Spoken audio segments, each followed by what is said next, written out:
Hey, welcome to another edition of the Sharpening Report. We've got a very special guest on tonight. I have with me tonight Robbie Davidson. He is the film producer of the film Scientism Exposed, a look at science from a Christian perspective outside of the atheist viewpoints and religious system that's been set up from a secular point of view. Thank you for joining me tonight, Robbie. Thanks for having me, Jake. It's a real honor to be here.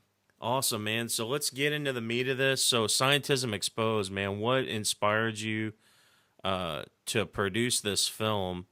And I guess we'll start with that, man, and then We'll start kind of working into the content. Sure, absolutely. I would say that my backstory is I wasn't a Christian growing up, and I would say one of the big reasons why me and many others, turn away and kind of laugh at the Bible is basically because of what science tells us. There's a lot of inconsistencies, and to me, it's important for people to understand the difference between science and scientism. Hmm. Now, as a Christian, I'm definitely not anti-science. I think science is great. It's wonderful running things through the scientific method, empirical science. These are good things. But scientism, when all of a sudden there's like an agenda, when it's almost a belief system, when it's theories that are jacked up to basically, be told to us as truth, as reality, and really in reality, it's not the truth. To me, it's something that's very, very important. And seeing how I would say scientific worldviews shape everyone, no matter, you know, what religion you are, what background you have. Everyone's worldview is shaped by what they're taught from an early age in school to, the lies of evolution and, continuing onwards. So for me, it was really important to really look into it a lot deeper and see, is it just a bunch of lies? Is there a deception? Is something more sinister behind it? Could Satan have been using this for a long period of time where some things, might have been caught, but other things might need to look into a little bit deeper to see, exactly what's truly going on. What is the game plan? Again, sometimes people will say, well, why would they lie? And I think that's the big question tonight is when all these things are brought up, the biggest question is, why would they lie? And again, Satan from the very beginning of time has always tried to discredit, distort, basically attack the authority of the Word of God. And I think that right from the beginning in Genesis, when you take down the foundation, if you take a foundation out of a building, the building collapses. And I think Satan knew ultimately if you can get people, looking into Genesis and the creation account and questioning that maybe these were just ignorant men. They didn't really understand our world. And it was just mere men writing the Bible instead of being inspired by the Holy Spirit. I think that basically it makes it easy for people to start walking away or to be able to look and say, well, what can we trust? If they really couldn't get, as far as our origins right, they couldn't get, dates right, whether you're a young earth creationist or not. I mean, me personally, I'm a 6 day literal creationist, and I take, what I read in the Bible as literal, the truth of how God did it, what He did, regardless what scientism has taught me. And I say scientism because a lot of the things that we are being taught as science is not science. Again, these are the theories, the theory of evolution, the theory of relativity. Again, a lot of these things are theories. They have big missing gaps.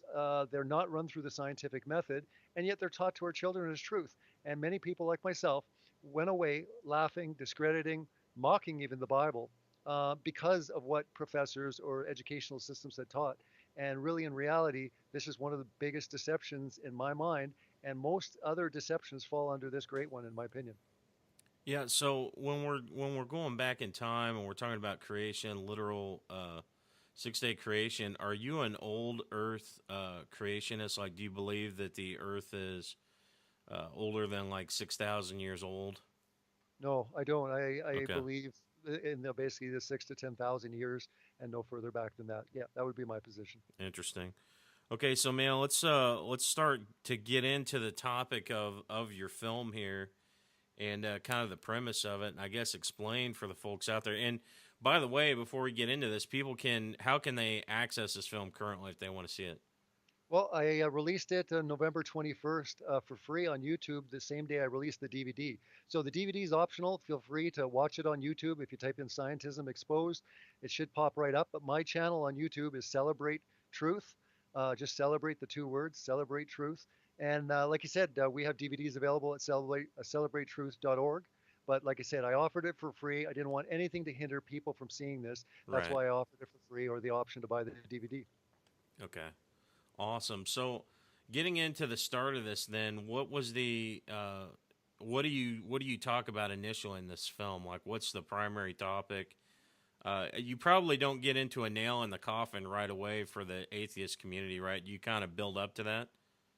Yeah, absolutely. I mean, I definitely start, and the first thing that I start with in the documentary film is saying the difference between science and scientism, because again, wouldn't want the atheistic community to look at it and say, "Oh, he's just anti-science." Again, I have no problem with true science. It is a Right. wonderful thing, not a problem at all. Scientism, on the other hand, there's big problems with it. So I open up the film. I don't want to spoil any surprises, but there's a bit of a, it kind of sucks you in right at the beginning on how it opens up. But basically, by the elite scientists basically saying, "Do not question us. We've already told you the truth. You don't need to look into this any further. We're telling you that you're an accident, that you're a cosmic sneeze, that you have no significance, that there is no God." This is what we tell you, so listen to us. Basically, the arrogance and just how they come across, and anyone that wants to differ or question or bring up any type of opposing theory compared to what they've basically brought together, whether it's Darwin or evolutionaryism. These are the type of things that I start dissecting. And I definitely do start with evolution as one of the main deceptions, and that it's done untold damage. Interesting. So, the evolutionary system then that's taught in school today. I mean, obviously, the amount of work that they go to explain away creation has gotten more and more fabricated, right? Like anymore, after we understand the complexity of DNA and the complexity of cells and things like this, they had to kind of head towards more an intelligent design now, right? Are they teaching in mainstream schools now that there is intelligent design, just that outside of God? No, I wouldn't say that they're going that route either. I mean, sometimes you'll hear Okay. scientists saying that, again, now we're going to be getting into like the transpermia type topic. But I mean, even Dawkins in the film admits that there's a good chance that it was, some evolved species at another planet in some other galaxy, that at some point, that's our creators. They're the ones that basically planted, the DNA into a monkey or whatever. But again, they're following this whole evolutionary myth, lie, deception in order to include everything. So while they're opening it up, again, I think it opens up a whole other area of deceptions when they start bringing in the alien UFO deception. That I have done another documentary film on that topic, and as most Christians would, be searching this out, they might look at it more of a spiritual, demonic type of, entity versus an extraterrestrial entity, and that's what I take. But again, this is the understanding that evolution is not just telling us our origins; it's also telling us where the future is going and how we're evolving, how we're becoming godlike. Even from the great deception in Genesis, you will be like gods. So I think that this has an entire parallel. Satan is behind it from start to finish, and we can see it even present day, even into where they're moving us in the future with transhumanism and transpermia type ideas and different things like this. They're kind of gearing us up, I believe, for part of the grand deception. Interesting.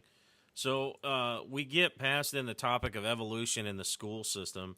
So what is, I guess, the next phase of this for academia when it comes to the topic of scientism? That what is, I guess, the next great lie after that? I guess evolution is a big part of the lie about where Earth came from, where we all evolved, but then there's a lot of stuff in the evolutionary process that continues with the missing link, and trying to explain away dinosaurs and all these things. Like there, there's more and more evidence coming out today where they're finding footprints of man, say, in a dinosaur footprint next to each other. I visited Aaron Judkins down in Rainbow, Texas, at a creek down there that they work on regularly, where they're finding footprints of dinosaurs and man right next to each other. And the evolutionists and the scientific community say that the dinosaurs and man were like, what, millions of years apart? Yeah, correct. And I mean, there's a lot of evidence to support that they're trying to bury that evidence. I mean, you can get into like, giants as far as skeleton remains and stuff, and a lot of this stuff, the Smithsonian, they basically hide this stuff, or they basically make it go underground real quick because again, it destroys their entire narrative. Yet when we read the Bible, we have a very clear account of creation, of what was taking place on the earth, all of these sort of things. But you had asked the question about what was kind of one of the big things in really looking into this, it became that evolution. It almost seemed like Darwin was the fall guy. It was almost like in a way he was to kind of take the fall for a lot of the lies, and everyone basically placed their focus on Darwin and evolution, the biological sciences. And what I found very fascinating is when you actually start looking outside of the biological sciences and you start getting into cosmology, again, remember that we don't have evolution without the Big Bang universe is what we've been taught. I mean, evolution couldn't even occur without the Big Bang. So if we're going to go backwards and we're going to follow this deception and go, well, wait a minute, what's the root of this? Where does this go? So I got really curious on the Big Bang because, for the longest time, I'd run into an atheist and they'd be like, oh, the Big Bang. And I'd be like, okay, listen, you guys believe nothing became something, exploded, and created everything. Okay. So what you're saying is nothing created everything. I'm saying God created everything. I mean, who's more Mm-hmm. ridiculous here, right? So, but at the end of the day, I would just attach God to the Big Bang, and I started thinking, well, wait a minute. If the Big Bang has their entire premise and their entire root as far as all of these deceptions, what if the Big Bang is wrong in the sense of what they've been teaching us? So, at a certain point, I figured that I could be doing a disservice by just attaching God and saying, well, God did the bang. We say, God spoke everything into existence, which he Mm-hmm. did. But the question is, how did he speak everything into existence? What was the order? Because, for example, scientism teaches us that there were, suns before Earth. Well, if you read the Genesis account, you have Earth thriving with plant life before the sun, moon, and stars were even created. So and the question is, if you want to take, or you're going to look at the Bible literal in the sense of, instead of being figurative, allegory, whatever you want to say. Again, the question is, why would you go that route? If you are looking at Genesis account as literal, well, you got to follow this thing through when it comes to creation. So again, it was one of those things where you read very clearly that the earth was created before the sun, moon, and stars. They were created after the fact. Well, that destroys the entire Big Bang. So now you start moving back to the Big Bang and you're going, well, wait a minute. This is very interesting. What if, this entire, the way they've taught us about our heliocentric universe in the sense that everything is revolving and it's the sun that's the center point. They always tell us that the suns, are all the stars you see in the universe, they're suns.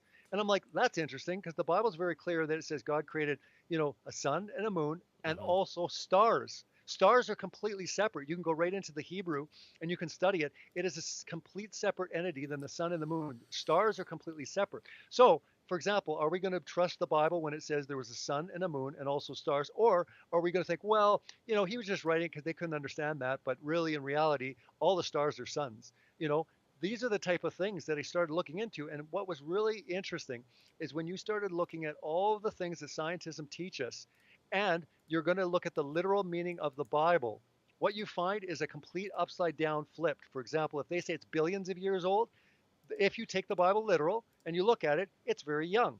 If you take the fact that stars are, gigantic, they're like, 18,000 times bigger than our Earth, um, the Bible teaches that they're small. It says, Jesus Mm-hmm. himself said that all the stars are going to fall to Earth. Well, wait a minute. Whoa, that's an impossibility based on what we've been taught. I mean, you get into Polaris, you get into even the closest star in our galaxy. If one star was going to fall to Earth, it would literally destroy everything, right? So the question is, are they as big as what we've been taught, or are they smaller and closer? So these are the type of things. Now, you could say, well, it's figurative. Jesus was, saying it was figurative. Well, that's really interesting because you got Revelations where it talks about the stars, are going to fall.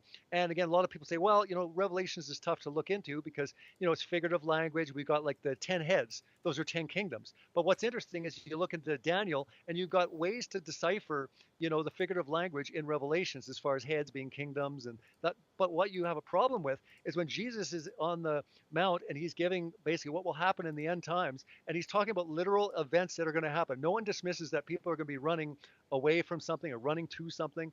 And when he says all the stars, I mean, it says the heavens will dissolve, but all the stars, the earth, the sun won't give its light, the moon won't give its light, and all the stars, the hosts of heaven, will fall to the earth.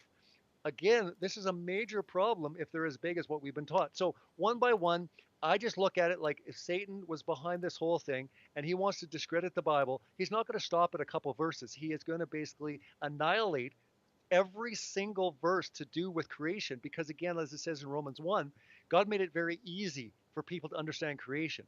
So, what if the whole idea was to make it so complex that we started losing God in it? We couldn't really see God anymore. We could actually almost explain it away. I mean, for the longest time, I was kind of like, well, where is God? Is he in another dimension? When Jesus ascended, where did he go? Did he pop into outer space? When the floodwaters came, it talks about three sources of water. It talks about water from the clouds. It talks about the windows of heaven and the fountains of the deep. Well, most Christians have no problem with the fountains of the deep breaking open. But Hmm. if you clearly look at it, there's three water sources. Okay, so if there's water above us and water below us, think of this right now. How does water travel all throughout space to fall on the earth in the great flood? This is exactly what happened. Even after the flood, it says that the windows of heaven shut, the fountains of the deep, sealed or whatever, and the rain from the clouds stopped when all the rain ceased. You have three water sources, and in Genesis, it's very clear that says the firmament divided the waters from the waters. And then people will say, well, the canopy, maybe the water came and it's no longer up there. You got Psalms, you got verses after the flood that still talk about water above us. So again, these are the type of things that science would dismiss. They'd laugh at. They'd say you're ridiculous. That's religion. But the Hmm. reality is, when you start actually looking at the world and you start really looking at it different, and just even hypothetically go, I'm going to try this, you find some very, very intriguing things when you try your hardest not to read the Bible with a scientific worldview, or even try to read the Bible without a worldview. It's almost Right. like for a child, if a child was going to read it that was 7 or 8, how would they construct the world? We dismiss children all the time, but Jesus sure didn't. He said, let the children come to me. And God talks very highly of children in the sense that why would he make something so confusing that we need loads of science to teach them otherwise? There's certain things that are put in place that we Hmm. can clearly see with the senses that God's given us. So again, that's basically the one big investigation. I started looking into cosmology. Outside of the biological sciences, I started going, okay, now I'm curious about the universe.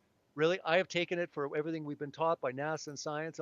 I'm going to start from square one, and I just want to see what happens. And again, Scientism Exposed just starts probing some of these questions. It doesn't really say any answers. It just says, isn't this interesting? And it's up for people to decide if they want to go down, that search. They want to search for truth in an area, or they want to maybe look into the Hmm. Bible a little deeper. I think it's important because the Word of God is at stake. So, did you interview individuals in this film? Yes, I did. Yes. So, tell us a little bit about some of the people you talked to and some of the responses. Like, did you? I imagine you interviewed people on both sides of the fence, right? Or was it strictly No, just it was more quotes from like I mean, you had Richard Dawkins, you have like Neil deGrasse Tyson. I mean, you got the venom and the hate that comes out for Christianity, the Bible from right? these guys. So I clearly wanted to show Christians that, listen, it's not just some science thing here. They hate Yeah. God. They hate God with a passion. And I mean, the stuff that said, I mean, Lawrence Krauss went so far as to say, don't thank Jesus for dying for your sins. Thank the stars for dying. They're the ones that birthed us. That to me is blasphemous. That's like borderline, Satanist type of talk. I mean, we would look at Satanists talking like that. And here's a high-profile scientist, Lawrence Krauss, saying, "Don't thank Jesus." I mean, these guys are religious. They might say they're atheists or whatever they're Right. saying, but there is a clear religion going on. And I think people are dismissing the pure, motive that they have and the spiritual agenda behind what they're doing and how they're destroying God in people's minds every day. Hmm. Because you know what? How do you argue with science? It's fact. It's proof, they say, right? But the question Right. is, what if most of the things that people have believed their whole life aren't science, they're scientism? And that's why this film was so crucial to show people the difference between science and scientism. And a lot of the stuff that they're saying, whether it's evolution or even the Big Bang cosmology that we're taught, is nothing more than theories. It's scientism. It has not been put through the scientific method. Right. So, who was? So, talk about a few of the Christians that you talked to in the film, and maybe the points that they hit on and discuss in this feature. Well, I had Daniel Johnson. He's done work with Ken Ham with creation, with the ministries there, Answers in Genesis. He's done some work there. He does like museum tours. He's been involved in the creation science for a long time. Hmm. And for the longest time, he was looking into, all the great stuff that creation ministries have done and stuff. He started looking into cosmology and started looking into other areas, and things just weren't lining up in the Bible for him. So having Daniel was awesome because, like I said, he has been in creation science for probably, over a decade for sure. and quite heavily involved with core people in these creation ministries. He knows Eric Hovind and Kent Hovind very, very well. I mean, he was out with Eric Hovind and a couple of others just a few weeks ago. So he has very close ties with everyone in the creation science, circles. This is an area, like I said, where a lot of people haven't looked, or they're ready to dismiss it very quickly, in the sense like, yeah, no, I don't know about that. I mean, I believe evolution is a lie, but you're telling me that maybe our universe is a lie? No, I don't buy it. And that's about it. But really, the people that actually start to actually just, open themselves to saying, I'm just going to look into this. I want to read what the Bible has to say. Now, if you're the type of person that you don't want to take the Bible literal in those creation verses, that's up to you and that's fine. But if you are holding to a literal interpretation of creation when it comes to certain things that God describes, that are completely polar opposite to science, you have to address certain things that are brought up. For example, Joshua, when you get to Joshua 10:13, clearly talks about the sun and the moon stopping. Not only stopping, but they stopped over certain places. So the question is, why didn't command the earth to stop? A lot of people are taught that the earth is spinning at 1,000 miles per hour at the equator. Well, what's really fascinating is a lot of people don't know that there is not one scientific experiment ever conducted. They've tried this, and it's very embarrassing for them. Michelson, Morley, there's been a bunch of experiments throughout time. They've done this. They've tried to prove the movement of the Earth, and yet they can't. So again, here's the interesting thing. You've got the heliocentric universe where everything revolves around the sun, where a geocentric position would be everything revolves around us. So everything is spinning, we're stationary. And Right. what's interesting is when you read the Bible, you find nothing. I'm waiting for the verse. I've been looking, for that verse that says the earth flies through the heavens like an eagle. If there was one verse in the Bible that even figuratively said that it does something, I would have a big issue. But what I find incredibly startling is over 30 verses or so say it's immovable, it's stationary, it's fixed, it's all these adjectives to describe that. Not to mention all the adjectives to describe the sun moving. We have been taught the sun does not move, yet the Bible talks about it. Now, the question is, was God using the language to accommodate to those people because they weren't very intelligent back then? If you take that position, you have to argue the fact that men wrote the Bible and they were ignorant, rather than God wrote the Bible through men. So if Hmm. you take the position that it's inspired, it's infallible, it truly is, unique, and it is infallible in every which way, you have to look at it like it was God writing it through men. Why would certain things be put in place to confuse man in that way? But again, there's so many verses that talk about the movement of the luminaries, of the sun, the moon, and the stars, just like the Bible says, just like we see with our senses.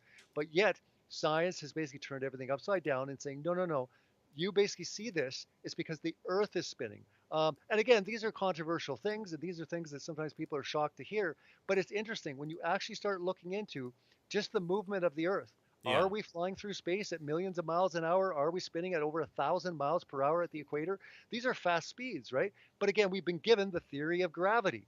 Understand that gravity has never been tested, it's never been observed, it's never been measured, it's never run through the scientific, experimentation. And here's one thing: find one example you can show someone to show gravity. You can't do it. Oh, they have all these explanations in mathematics. But what I find really intriguing is when we use just normal science, the empirical or even the application of testing something, observing something, repeating something, which is a beautiful thing. None of these theories can be done. Again, we have to rely on the wisdom of the world and the wisdom of NASA, because I say the So, majority of people get their ideas of space and planets and all that stuff from NASA, which have very sinister origins that are documented in my film. well, let me ask you this. So, Sir Isaac Newton, then his theories and everything he came up with. I mean, is there no credibility in that at all? What Sir Isaac Newton taught? Oh, and I wouldn't say there's no credibility. What I'm saying is the paradigm shifts Hmm. that changed mankind. For example, and I'm going to talk about Copernicus here because we can talk about even Darwin. In one of my documentary films called The Global Lie, it talks about how Copernicus or Darwin got a lot of his ideas and basically birthed the idea of evolution from Copernicus. Well, Copernicus, I mean, at the time, you have Martin Luther, you have Augustine, you even have John Calvin screaming at the top of their lungs that it's heresy, that it's blasphemous, what he was proposing. Now, what was he proposing? He was proposing to change the whole system into a heliocentric model. The fact that it was the earth, he unchained the earth from the sun. He went so far, and there's quotes of him actually saying The sun should have the focus. It's the sun that gives life. It's the sun that gives the light. Why are we giving the primary focus to the earth? So what I'm saying is you've got guys, and we know in all of our research, no matter where you are as a researcher, you've looked throughout time, there's been this fascination with sun worship. You've got the Romans, you've got Greeks, you've got Egypt with Ra. Again, could we be in a modern day intellectual sun type of esteem where everything is suns? All the stars are suns, all the universes are revolving around suns, sun, sun, sun. So all I find is it's very interesting. Up until that time, the church, believed in a geocentric universe from scripture. And again, this is their interpretation. Now, we could argue they were ignorant. They just didn't have technology and all that. God kept a lot of people in the dark for a long time reading scripture purely. They had they had the press, they could see it, they could read it. I mean, the Holy Spirit could communicate any of these truths and show them, and yet they kept them in the dark. So what I'm saying is, I think that this whole subject matter, even if a person believes in it, it's not salvational. And I would never judge someone for believing in heliocentrism. What I'm saying though is it worth at least looking into a little bit further? Because at the end of the day, really people say, well, what does it matter? I always say truth matters. It matters to God. Jesus, in John 14:6, I am the way, the truth, and the life. No one comes to the Father except through me. The whole embodiment of truth was found in Jesus. The pursuit of truth is nothing but an amazing endeavor. And all I urge people to do is say, hey, look into it, seek the scripture, pray to God, find out, man. Try to just remove your worldview. It was hard for me to do, but when I did, I was blown away on what I found. But what I'm saying is, at the end of the day, I just want to be clear that as a Christian holding the views I hold, this is not a divisive topic. I would never ever judge someone, and I would never classify someone not a brother and sister in Christ based on this topic. But again, I would classify myself absolutely 110% geocentric. I do not believe at all that the Earth moves. It is everything that moves around us. Right. Interesting. So, in interviewing all these people and going through the process of putting this thing together, what was it that you learned out of all of it? Was the entire film a learning process, or had you already learned all these things and you were compelled to put the film together?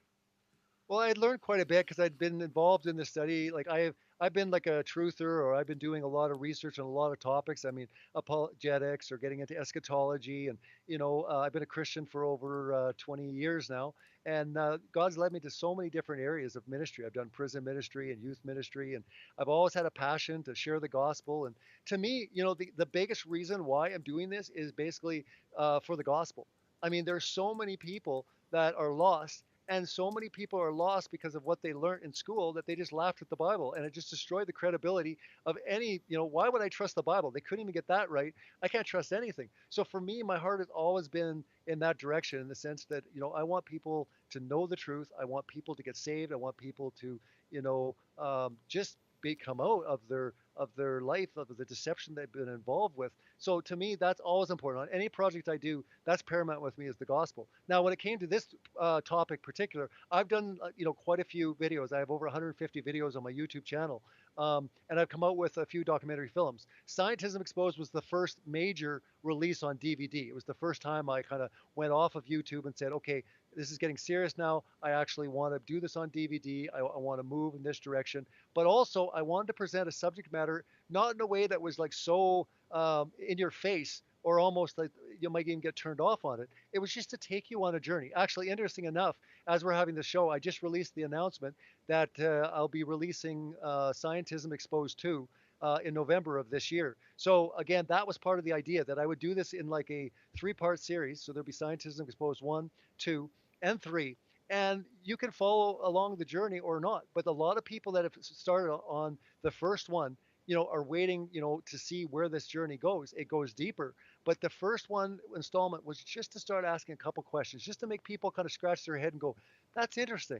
Why are they doing this? Or why is that going on? So I bring in a lot of clips that, people have never seen before. I bring in a lot of research that's never been done. I mean, there have been people that have said that as far as creation, there's never been a documentary film ever done like this on this in this area. So for me, it was really important. But it was important for me that have nothing religious in the title, nothing that would be directly assaulting as far as any stance. It was more to sit there and say, sit back, watch it. If one thing kind of gets you thinking, goes, huh, that is interesting. I don't believe in anything else, but I believe something's going on there. I'll look into that a little further.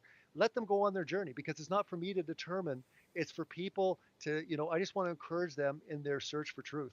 And that's what Scientism Exposed is about. And yeah, the people that were included, through prayer and bringing them on board, these are people that have had their own stories, even recently getting into areas that they never thought they would actually look into, because it just wasn't an area they would ever look into.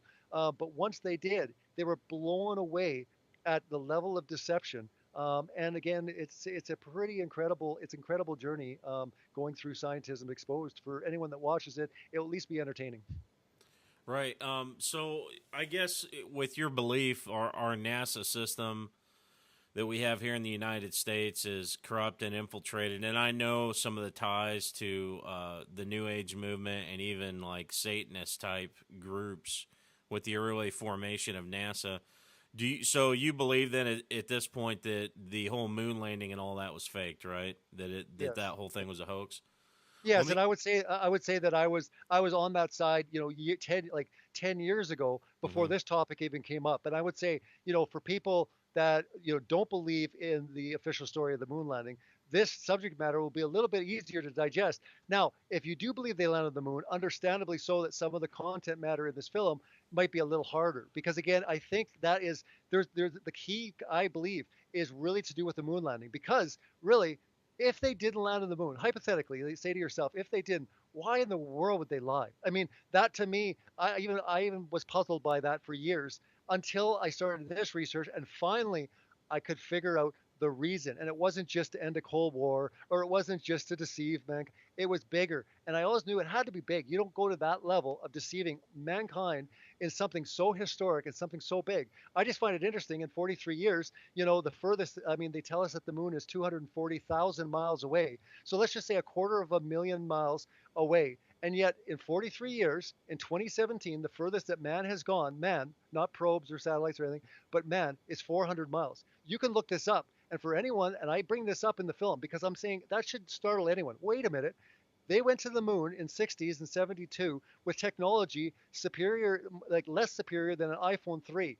I've got technology on my iPhone right now that would rival like 20,000 Apollos, and yet in 43 years, the furthest that man has gone anywhere is 400 miles. So if you go from 240,000 miles away to 400, something's up, man. Something is up, and that alone should make people startle. But most people say, well, they don't need to go back to the moon. They were already there. Okay, fine. But seriously, 400 miles? The ISS people are even admitting that we're hoping that we gather all this intel and we do all these experimentations, so one day we can go to the moon, Mars, or beyond. Wait a minute. How come you guys aren't on the moon, every month? You should have a moon base and a hotel. And people dismiss this, but we need to address these things, because in all the technological advances, just this show alone shows from the 60s how amazing our technology. But yet in the space area, nothing has advanced. We have the same rocket. We have the same. If you look at it, it's embarrassing. It's almost like it's been suppressed because they don't want the truth to leak out.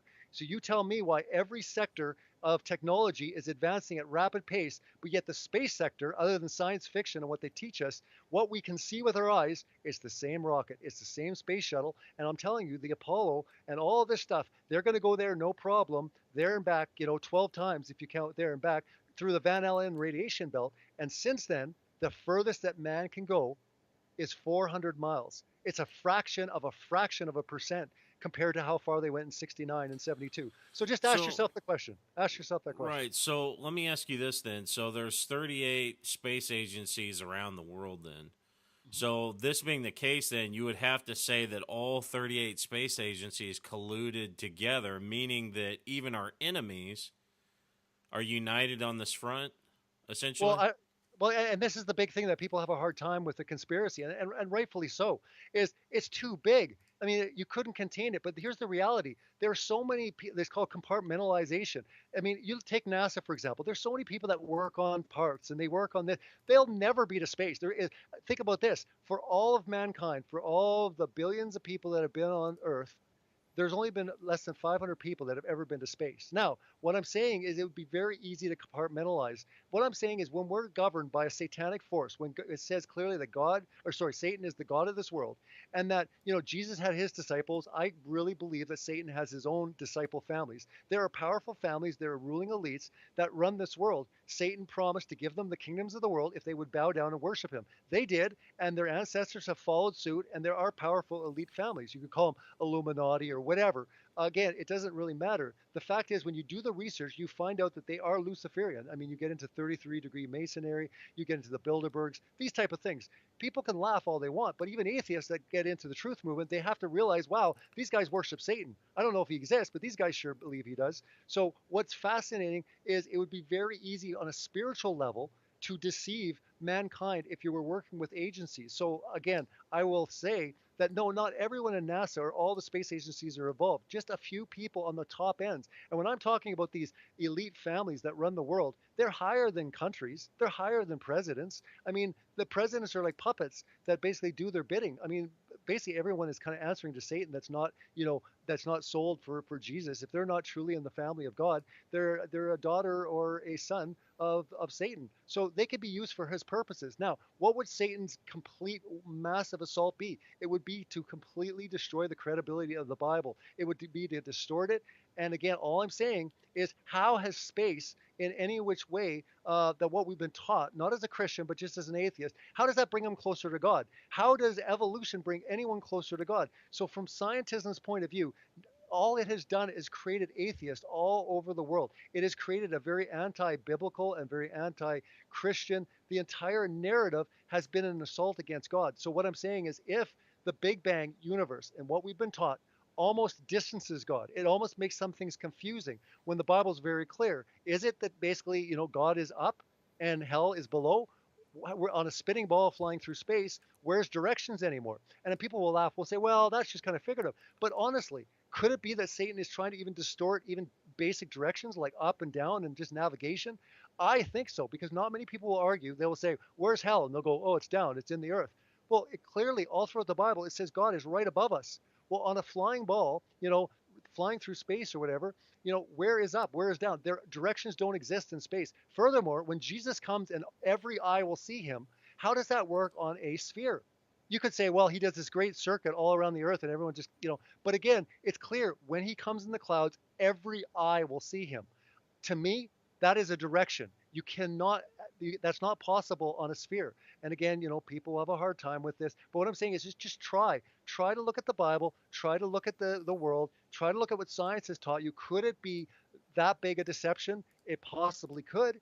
Maybe you'll look at it. I'll tell you one thing though. Everyone that was interviewed in this film, and everyone that I've talked to, over the last year and a half, including myself, when these ideas came to us, we laughed at them. We ridiculed them. We thought it was the most insane thing that we were hearing that people were trying to say or trying to present.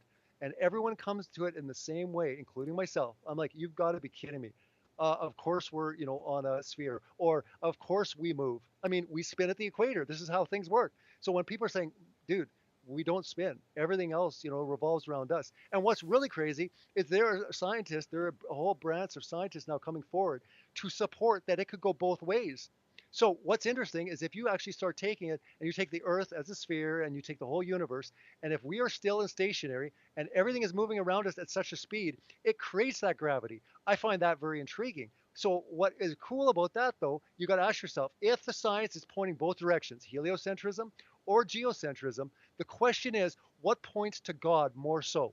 In the sense that he said, I created Earth special, the center, everything was created for you, or that we're just another Earth flying around space and everything is just chaotic. So that's what you have to do. With anything that dismisses the purpose of God, the purpose of us, the purpose of creation, I think we need to have red flags as Christians. But you could look at it either way. I just think it's fascinating. And I think the level of deception, sometimes we think, oh, we're on to all these deceptions. And then one comes along and we're just like, no. But then when we start looking into it and praying and saying, God, open my mind, when I read the Bible, teach me, how you did creation. I don't want to learn, through, how I learned growing up or what a professor told me or what a textbook told me. Holy Spirit, convey to me exactly what's going on. And things become very clear. And yet the world doesn't like it very much. And yes, there's a lot of resistance because we all have our worldview shaped from a very early age. And I think that's part of this whole deception is if you get children really young and you get certain things in their mind very early, like for example, the solar system, our entire universe, from a very early age. I have a just a 1 year old right now, and already all the children shows. I mean, you got Baba Black Sheep of sheep, and they're going from planet to planet. And I'm thinking, what does that have to do with that song, right? So what I'm saying is there is a real agenda to really get the space thing. You can see it in Hollywood, you can see it with the media. The question is why? Is it maybe for the Great Deception? Is the alien deception? Maybe so. But the question is, why is it so important to completely saturate a child based on the entire, solar system and the planets? And we could argue it's to show where they live. The question is, what if it's not? Because there is no science that will prove 100% exactly that we move, where we are, anything. But there are pictures from NASA, there are consensus. I'm not saying that. But what I'm saying is a lot of this stuff will contradict the Bible if you take a literal view. If you choose not to, because it doesn't go with your worldview, that's up to you. I would just say be careful because literally it could change your life. Right, I understand. So I was looking at a few of the quotes by some of these secularists, as you say, the people involved in the scientism community. Neil deGrasse Tyson stated, "God is an ever receding pocket of scientific ignorance. The day you stop looking because you're content God did it, I don't need you in the lab. You're useless on the frontier of understanding the nature of the world." Mm-hmm. Wow, that's pretty bold, man. Bill Nye, if you have the idea that the earth is only 6,000 years old, you are denying, if you will, everything that you can touch and see, and you're not paying attention to what's happening in the universe around you. That's Bill Nye. Lawrence Cross said, "The Bible is full of dubious scientific impossibilities, from Jonah living inside a whale to the sun standing still in the sky for Joshua." He brings up an interesting point here, Lawrence does. Jonah living inside the whale. And this is a little bit of a side topic, but I think it's interesting. I believe that this situation with Jonah in the belly of the whale, that he actually was not alive during this time frame. In fact, if you read Jonah's experience in the belly of the whale and what he's explaining, he's talking about how the bars of the earth surrounded him, the depths of the earth. He's talking about this very dark, horrible place. I believe Jonah died during this period of time, and God resurrected him after leaving the belly of the whale again. Because of his disobedience, I believe God allowed him to experience hell firsthand. That's my opinion. And it makes more sense to me, even from a natural perspective of, okay, how naturally could someone live in the belly of a whale? Really, you couldn't. I believe that the fish was just a holding vessel for him. But PZ Myers here says, "We want to be special in a universe that is uncaring and cold, and in which the nature of our existence is a transient flicker. So we invent these strange stories and grand beginnings, like every orphan dreaming that they are the children of kings who will come and ride up one day on a white horse and take them away to a beautiful place and a rich, healthy family that will love them forever. We are not princes of the earth. We are the descendants of worms." Interesting. It's totally contrary to the Word of God. What the Word of God says about us, that we're a chosen priesthood, that we're the children of God. Richard Dawkins says, "Even if you believe a creator God invented the laws of physics, would you insult him as to suggest that he might capriciously and arbitrarily violate them in order to walk on water or turn water into wine as a cheap party trick at a wedding?" Interesting, man. Their They just have views are nothing but so. hate. What's that? Sorry, they just have nothing but hate, and Right. it's really tragic because I think a lot of Christians that really want to bring a lot of scientism in to their vocab and stuff like that, they almost think that there's going to be some credibility, but the reality is these guys have absolutely no at all. They'll just look at you and just laugh at you. So even if you're like, hey, I'm a Christian, but yeah, man, I love science, I love physics, they still spit at you. So like they're not your friends. And I think a lot of times people think that it's like, you know what, if we actually adopt this stuff, we're going to sound smart and people will look at us and they'll take us a little bit more serious. And really, it comes down to like, are we willing to really be ridiculed, stand on the word of God, as silly as it might seem? Because it is just as silly to think that the earth was created in 6 literal days than to think that the sun stopped. right? Again, these are you can't be any more silly or strange or stupid in their mind. So sometimes almost people will say to me, they'll be like, well, yeah, but evolution is one thing. But if I ever, thought geocentrism was true, I mean, people wouldn't take me seriously. I mean, they look at me as stupid. I'm like, guy, they're already looking at you that way. You're not Yeah. getting any credibility. So again, that's something that we have to look at. Is the question is why are we grabbing onto these things? Is it because of what we were taught? What would be the biggest proofs to hold on to some of these things when it comes to cosmology? And if it is NASA, and if it is textbooks, or if it is what man has taught us, I think we really need to look into that a little bit more. And to me, it's something that is very important because I mean, truth matters, and it's fascinating. It really, truly is fascinating to wonder. Wait a minute, could there be other areas? And it's amazing revelation when you open up to certain things and you're like, whoa, never in a million years would I think that. And I can honestly say, in all the research I've done, I am 110% convinced Hmm. there is nothing. I mean, I wish there was someone that could present me just 100% evidence on the table. I'd be like, okay, that was silly. I don't know how I got swept away with that. But the fact is, nobody can present 100% scientific proof that the Earth is spinning or moving. I know it seems So crazy, but you can't do it.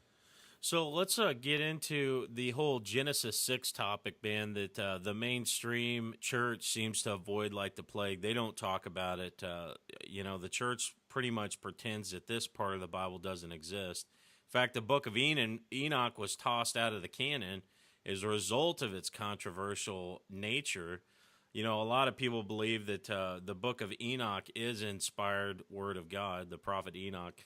I haven't read the entire Book of Enoch. I've read parts of it. I'm familiar with the story, and it backs up other accounts in the Bible. But talk a little bit about the Genesis 6 experience and maybe your findings there, and maybe what we're looking at in regards to the scientific community's cover up of this Sure. ancient truth. Well, the book of First Enoch, I mean, is absolutely fascinating, and I got into the whole Watchers and Nephilim, studies probably about 6, 7, maybe 8 years ago, and I did that for maybe a few years. What I found really fascinating was everyone really focuses on the Nephilim and the Watchers, which is incredibly intriguing when you get into Genesis 6, and you're kind of like you're reading Genesis 6, you're like, whoa. What was that about, right? So to me, it's like it's this big explosion of knowledge of what was going on in Genesis 6 because it just passes over so quickly. And one of the things you had mentioned about being removed, I believe that that was, part of the will of God because it clearly says that it was reserved for another generation, right? It was to be revealed at another time. So when you get into the book of First Enoch, it was, reserved for a certain time.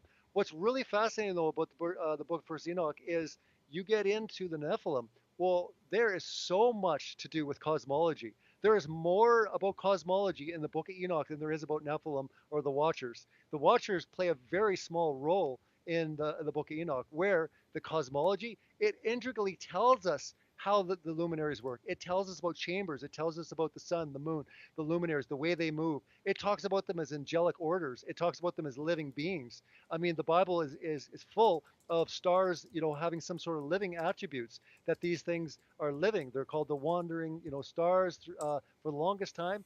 Planets themselves, they were considered the wandering stars for a long period of time. Planets was relatively a new term put on. So when you start really researching all this, and especially in the Book of Enoch, you find some amazing things. It talks, it gets into the account very, very specific about creation. And that's if anyone's fascinated with the Book of Enoch or this subject matter after watching Scientism Exposed, go to the Book of First Enoch, and it will blow your mind as far as how much you probably, including myself, missed because we were focusing on the Watchers and the Nephilim.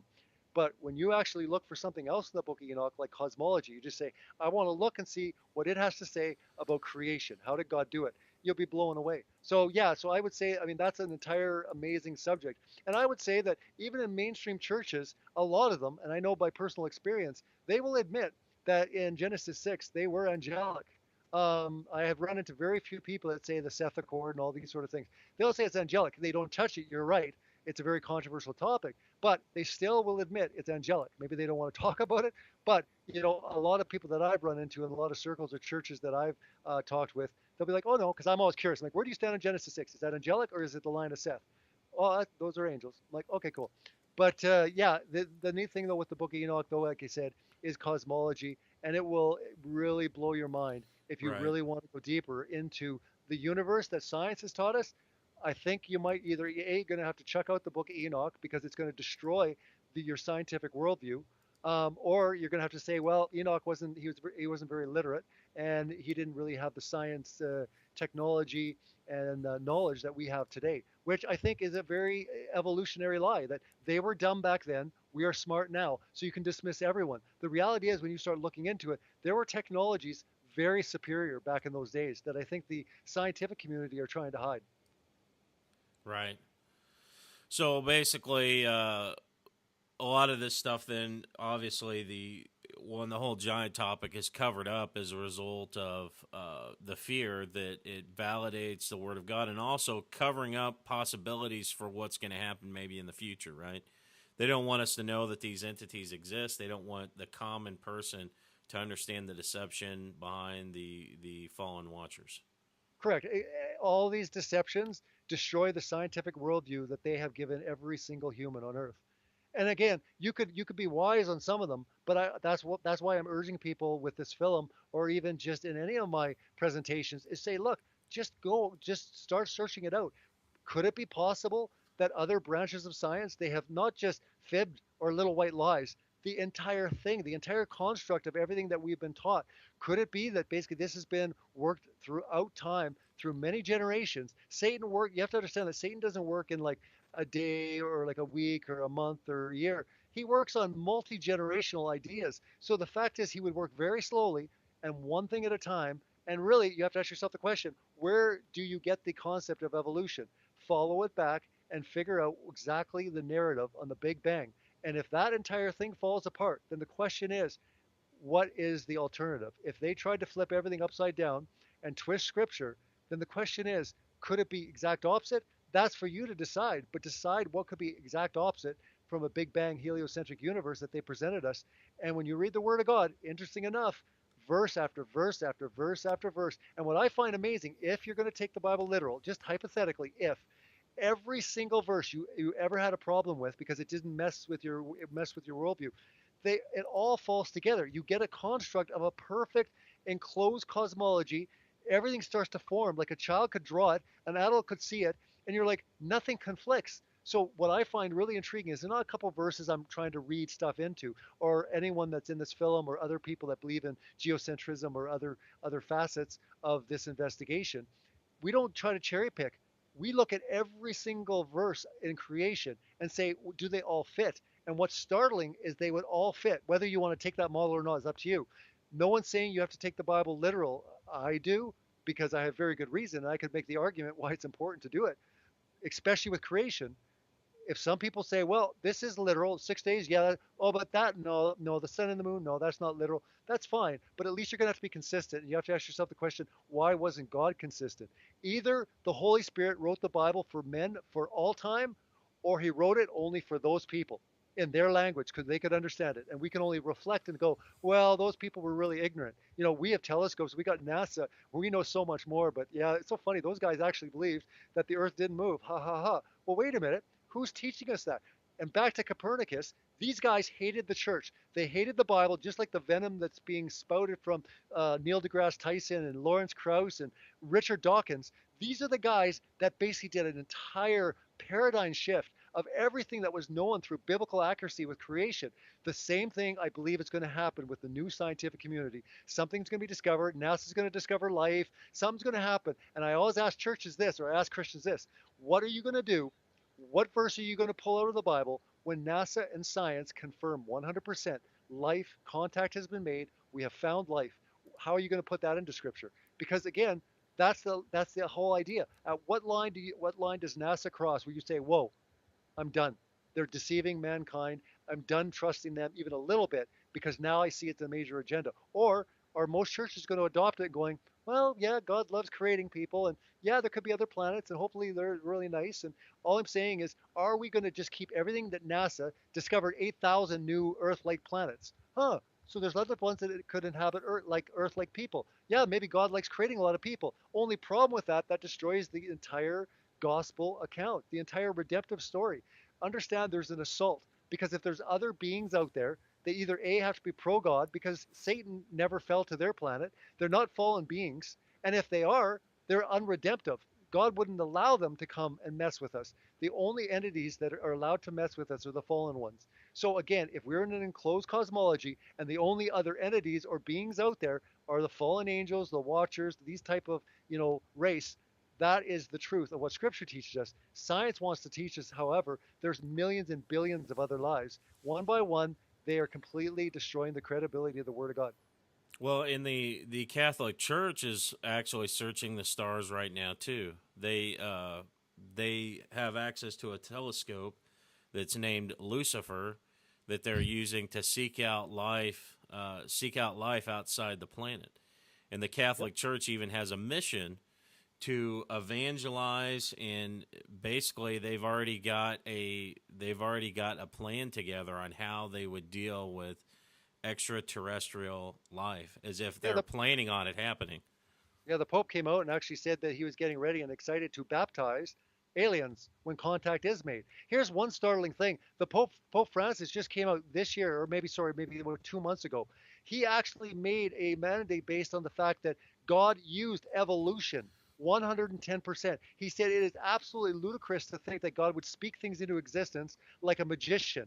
He said God used the science proven model of evolution. So what I'm saying is for Christians that definitely are very weary of Catholicism, which they should, I would say major red flags should be going up when the Pope is banning with the scientism community in aligning, in my opinion, the one world religion. Because if he's aligning and saying, no, no, no, no, I'm telling you right now, as the Pope, I'm making a new Yeah, blessing and saying, this, you do not debate this. God, I'm telling you, used evolution.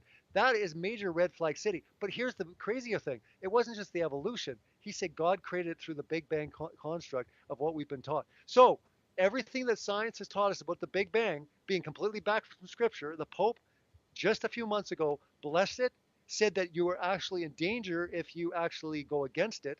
So I would say any Christian that definitely knows the truth of the Roman Church, the Pope, Catholicism as a cancer, as a satanic religion that what it is, I would say major red flags. And you're right, their little telescope called Lucifer. Do you know the Vatican has the largest and the most powerful telescopes? I mean, Lucifer of all things. I mean, you can't even make this stuff up. It's called Lucifer. yeah. What are they looking for? What are they looking at?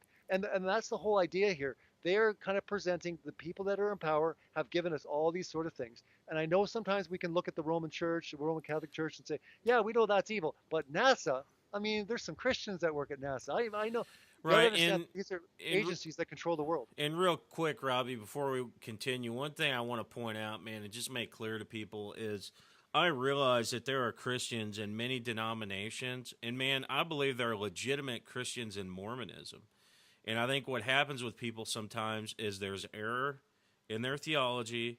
But let's face it, man, when it comes down to it, salvation is not based on your theology. It's based on one thing alone. That is your faith in Jesus Christ as your Lord and Savior and your relationship with Him.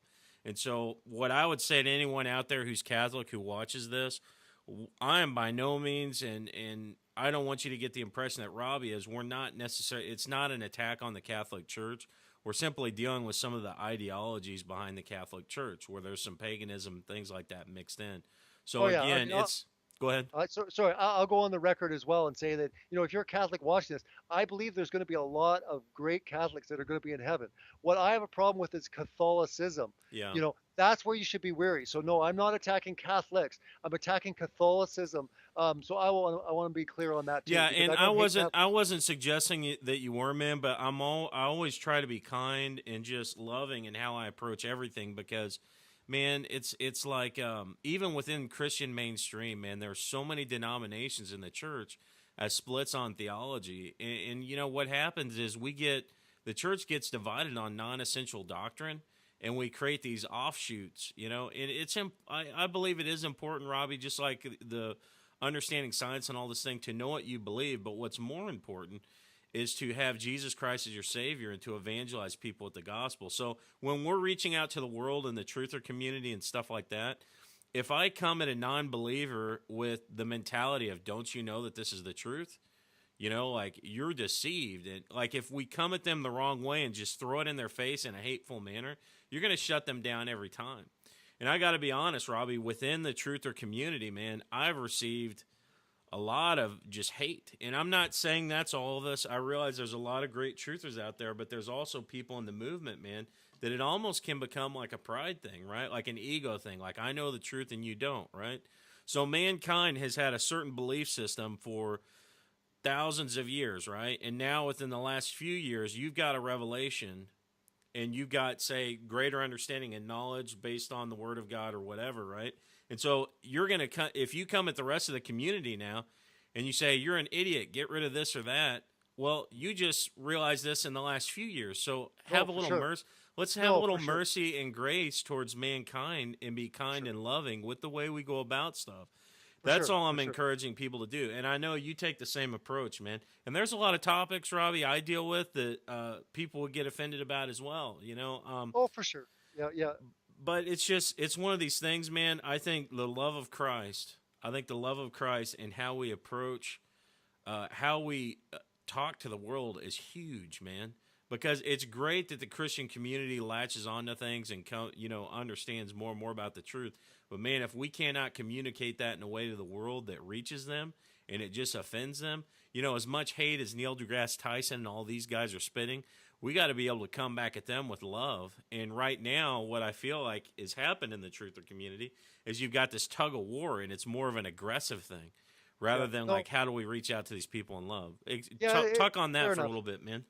Yeah, fair enough. And I mean, I think that happens to all of us because Yeah. we'll get kind of like really passionate about a certain topic, and we can maybe come across that way. And I think I made it clear at the beginning, like I don't hold this as a divisive subject in the sense that I'll never, and I can't say never because if I do, I would ask forgiveness of it. But the fact is that I try my hardest to be a good representation. I see a lot of bad stuff happening, name calling, all this kind of stuff. And really, if it's not this issue, like you mentioned, it's going to be some other issue. I mean, Right. we can find so many different areas, but like you hit the nail on the head when you said it's not salvational, right? And what Yeah. matters is when it comes down to where it comes down to like salvational issues, when it comes down to the truth of Yeah. Jesus.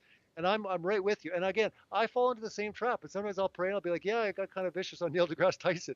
But sometimes you just get like you get Yeah. angry, man, because they're attacking your God and stuff. So you start taking it personal. And really, to tell you the truth, at one point I was there. I used to actually find great pride and joy making Christians cry. Believe it or not, I used to actually Wow. find a lot of joy in it. I was vicious for Christians. I remember when I got saved, I had to go to three in particular, and I had to like beg their forgiveness. And it was funny because one of them was just like, "Oh, it's okay, we were praying for you." But again, the whole idea was that I felt really bad, and I wanted to make reconciliation, and I Yeah. wanted to, these sort of things. So I know that. So in the back of my mind, I'm always thinking of that myself. I'm going, you know what?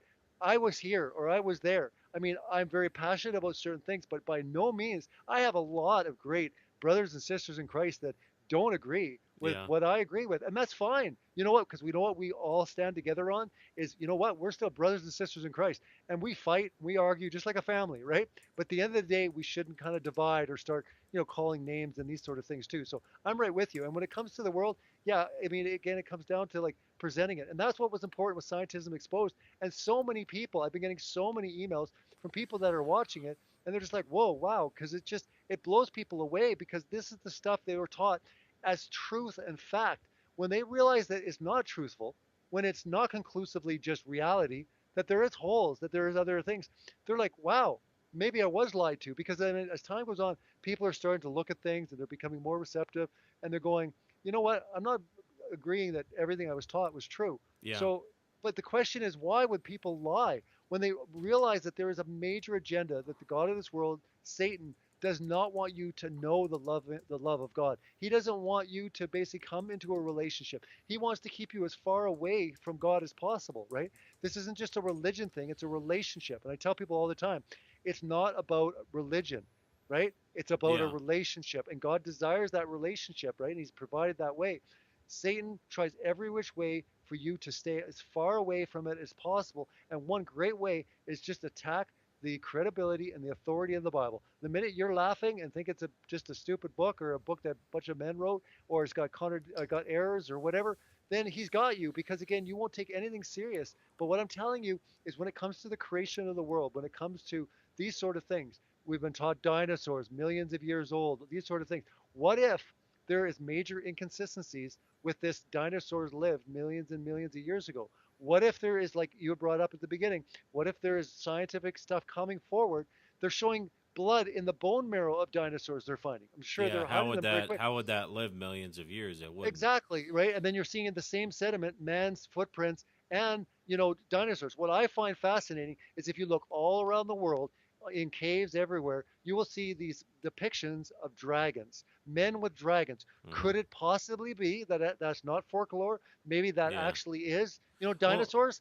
You know, everyone well, talks about it, and yet they dismiss it and say, "Oh, that's all myth." But the fact is, could it be that dinosaurs existed with man? I know it seems crazy, but what I'm saying is, if you go down that road, you will realize, wait a minute, what if that is true?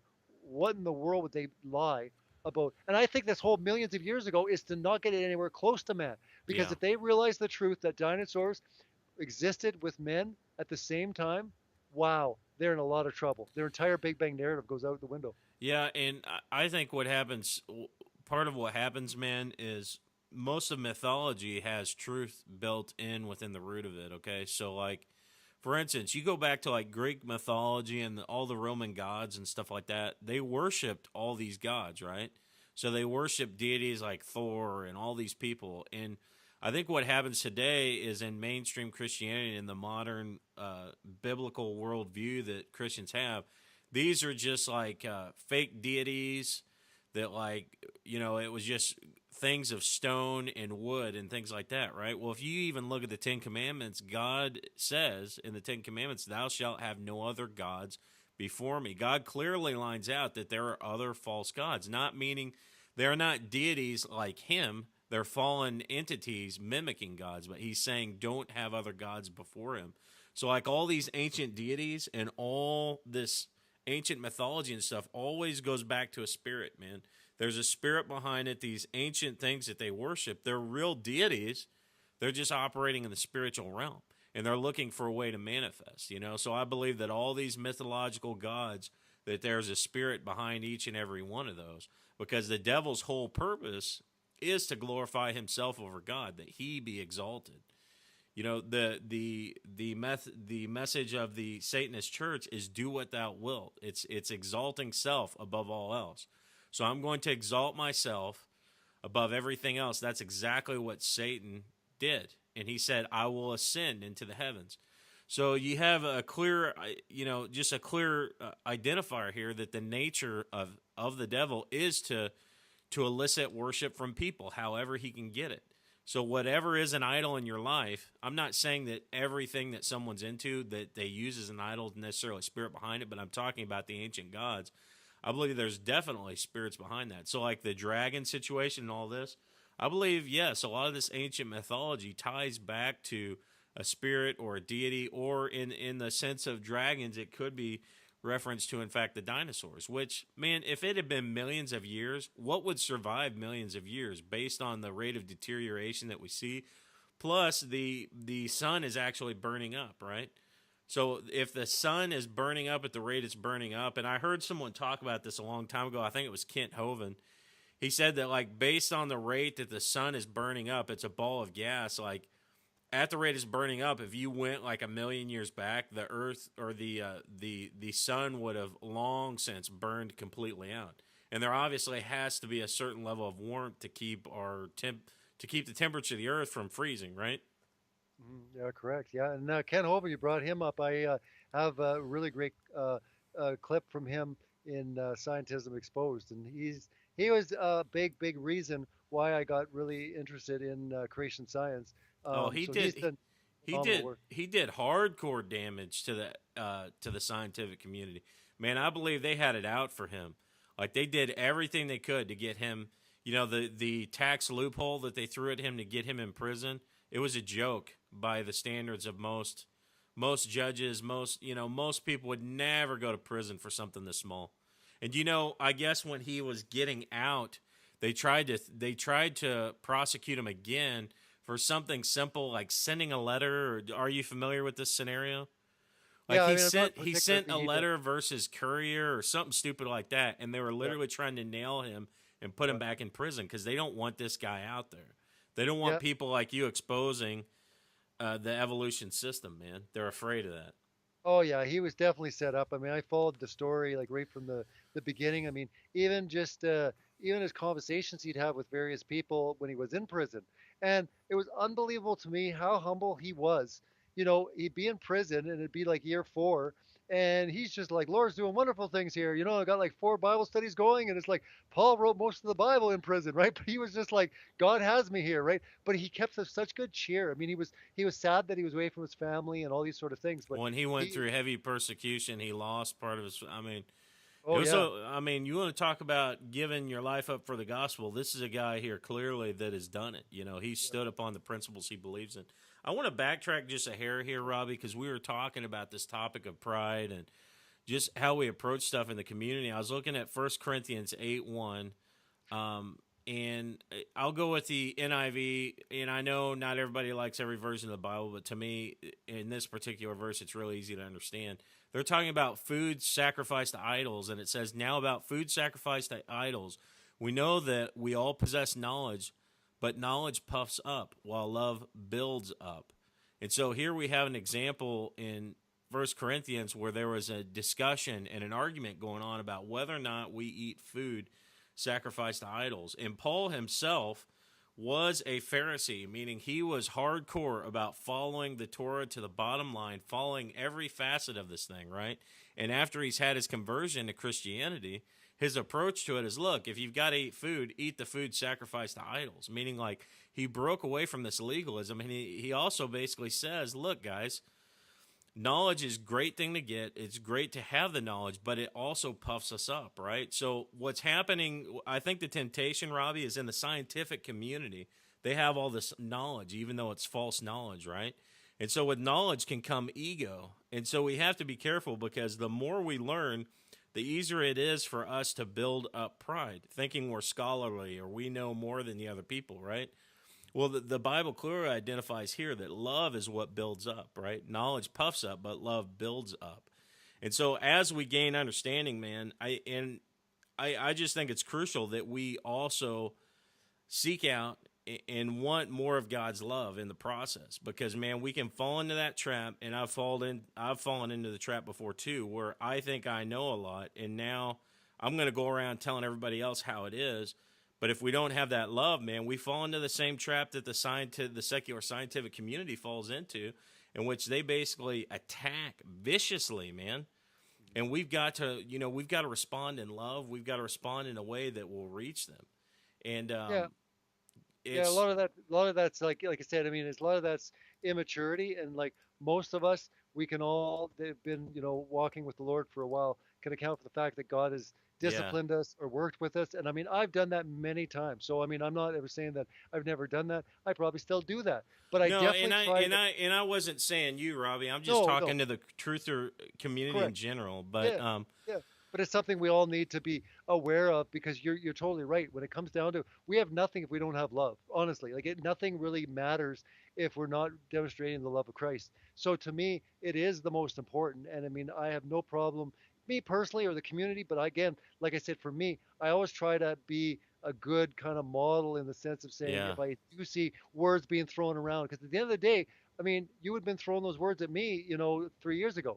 I was yeah, over here, I was over there. And again, we're always learning these things. Like I said, I mean, if you look back on your walk like 5 years ago or 10 years ago, you're always oh, like, whoa, yeah, so yeah, we're always like changing and stuff. So I never want to get to a point where I get puffed up or prideful. right, And again, you're right, because then we become just the same as these arrogant, yeah. prideful, worldly wisdom in the sense that wisdom, knowledge puffs up, right? So I think it can be very deadly. I think that, knowledge itself, Yeah, if it's and I'm not discouraging knowledge. I think we need to get no, that, but also with that knowledge, man, we need to continually build up in love. Proverbs 4:7 says, "The beginning of wisdom is this: get wisdom, and whatever you get, also get insight." That's the Eastern Stand or English Standard Version. The New International Version says, "The beginning of wisdom is this: get wisdom, though it costs you all you have. Get understanding."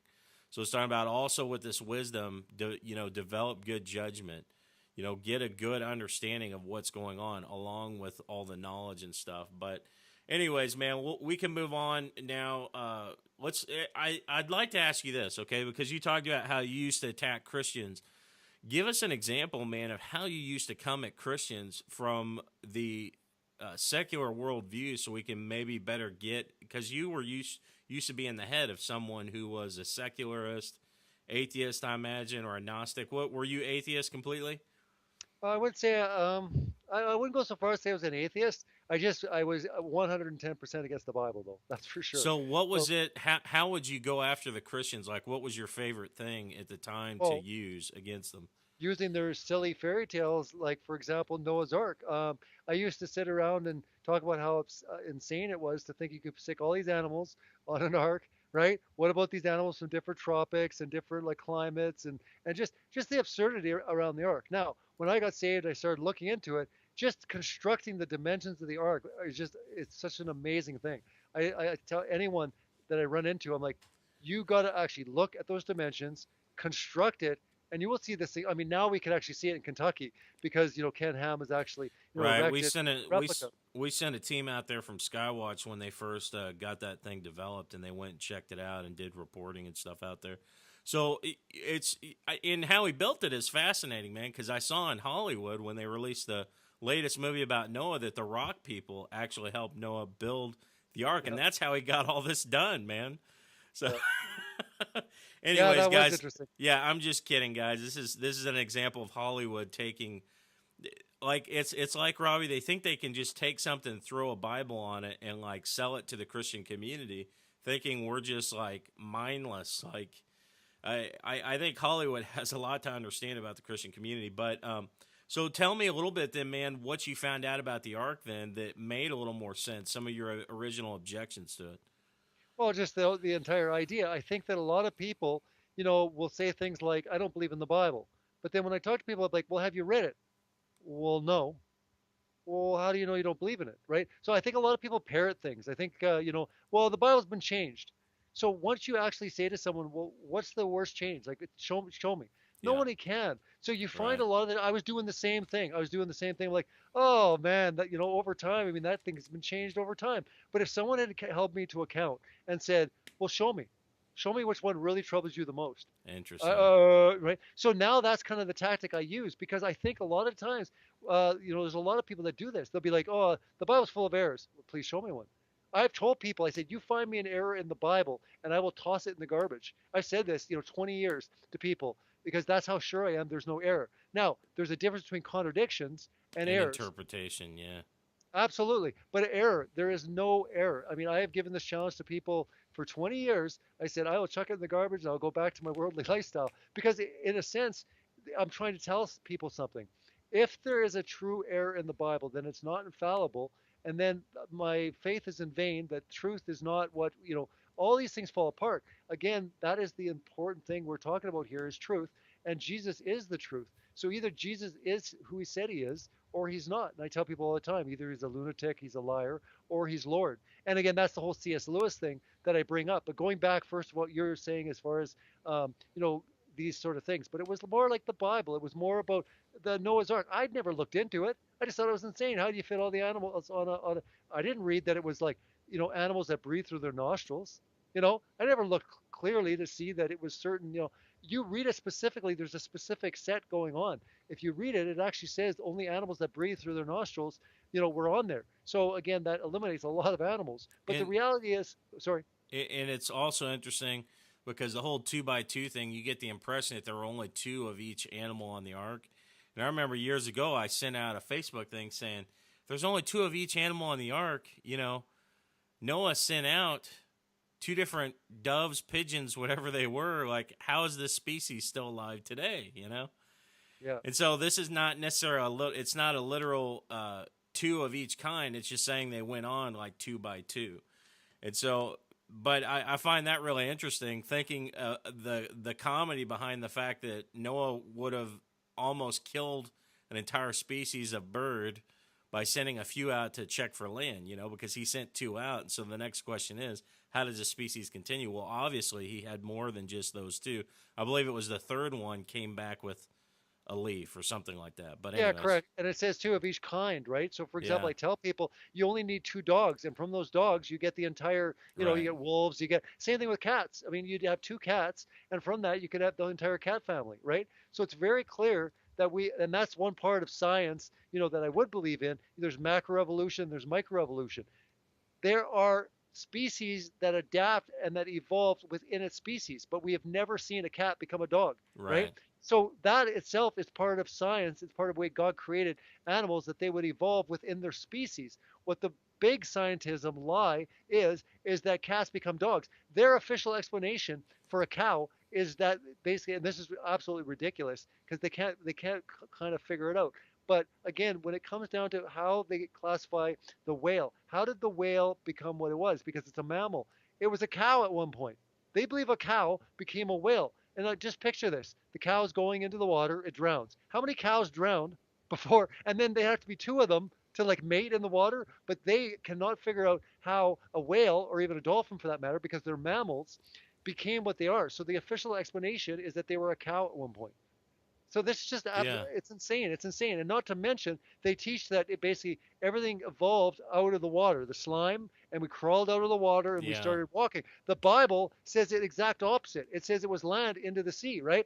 So again, it's a complete assault on the word of God. I mean, it's interesting. You'd think that Satan or these people would at least try to adapt it stuff. They don't even try to actually have a little bit right. They completely attack every single facet of creation, the order, when it comes to how things were created. It comes to do with the universe itself. If you look at every single thing, you will see everything flipped on its head. Everything is reversed. And it's like Satan doesn't even take a break and say, well, I distorted a couple of things. He is not happy, in my opinion, until he distorts every single main important thing that God has tried to say to us over and over and over in the Bible. And one of them, I believe, is the fact that the earth isn't moving because it is special, it is stationary, it is, you know, everything was created for us. Everything revolves around us. And in that sense, that just to me screams that, yeah, God would do that. Why would God do it the other way? So it's more of a question than anything. But at the end of the day, you could go your whole Christian life and never come up to this topic. You're still saved and you still don't even need to. So that's why I find this topic is very interesting. You could go your entire life never even questioning the cosmos and you'll be fine. You'll be fine. You can have a wonderful relationship with God. He could show you all sorts of things. Why he's showing certain people, I have no idea. But the idea behind it, though, to me, is anybody that's really hungry, and I'm hungry, like totally hungry for the Word of God when it comes to creation. Some people like eschatology; they want to know. So people are different, and I yeah, realize that. Some people have a hunger for the Nephilim, and they want to understand what happened in Genesis 6, and they focus their entire ministry on it. Awesome. I'm not as passionate. I think it's fascinating, but maybe I'm not going to do my entire ministry on it. That's not to say it's bad. It's to say that we're all different parts of the body. We're all working together. We don't need to fight one another. We need to understand that you do things different. I work on something here different, and we need to understand that. So for me, that's my prayer and my hope is that I can help in the truther community, saying, guys, it's fine. I think what you're doing is cool. It's fascinating. That's kind of your specialty. This is kind of my specialty. Maybe we can learn from one another. But at the end of the day, even if we agree to disagree, man, we're all big on the gospel. We're there on that lost world, and we know the most important thing is that people hear the good news of Jesus, because literally it comes down to this. And I want to say this because I say this on every interview, and it was big time in me when I got saved, reading even C.S. Lewis. But when it came down to either Jesus is a lunatic, he's a liar, or he's Lord. And sometimes people say, well, why'd you say that?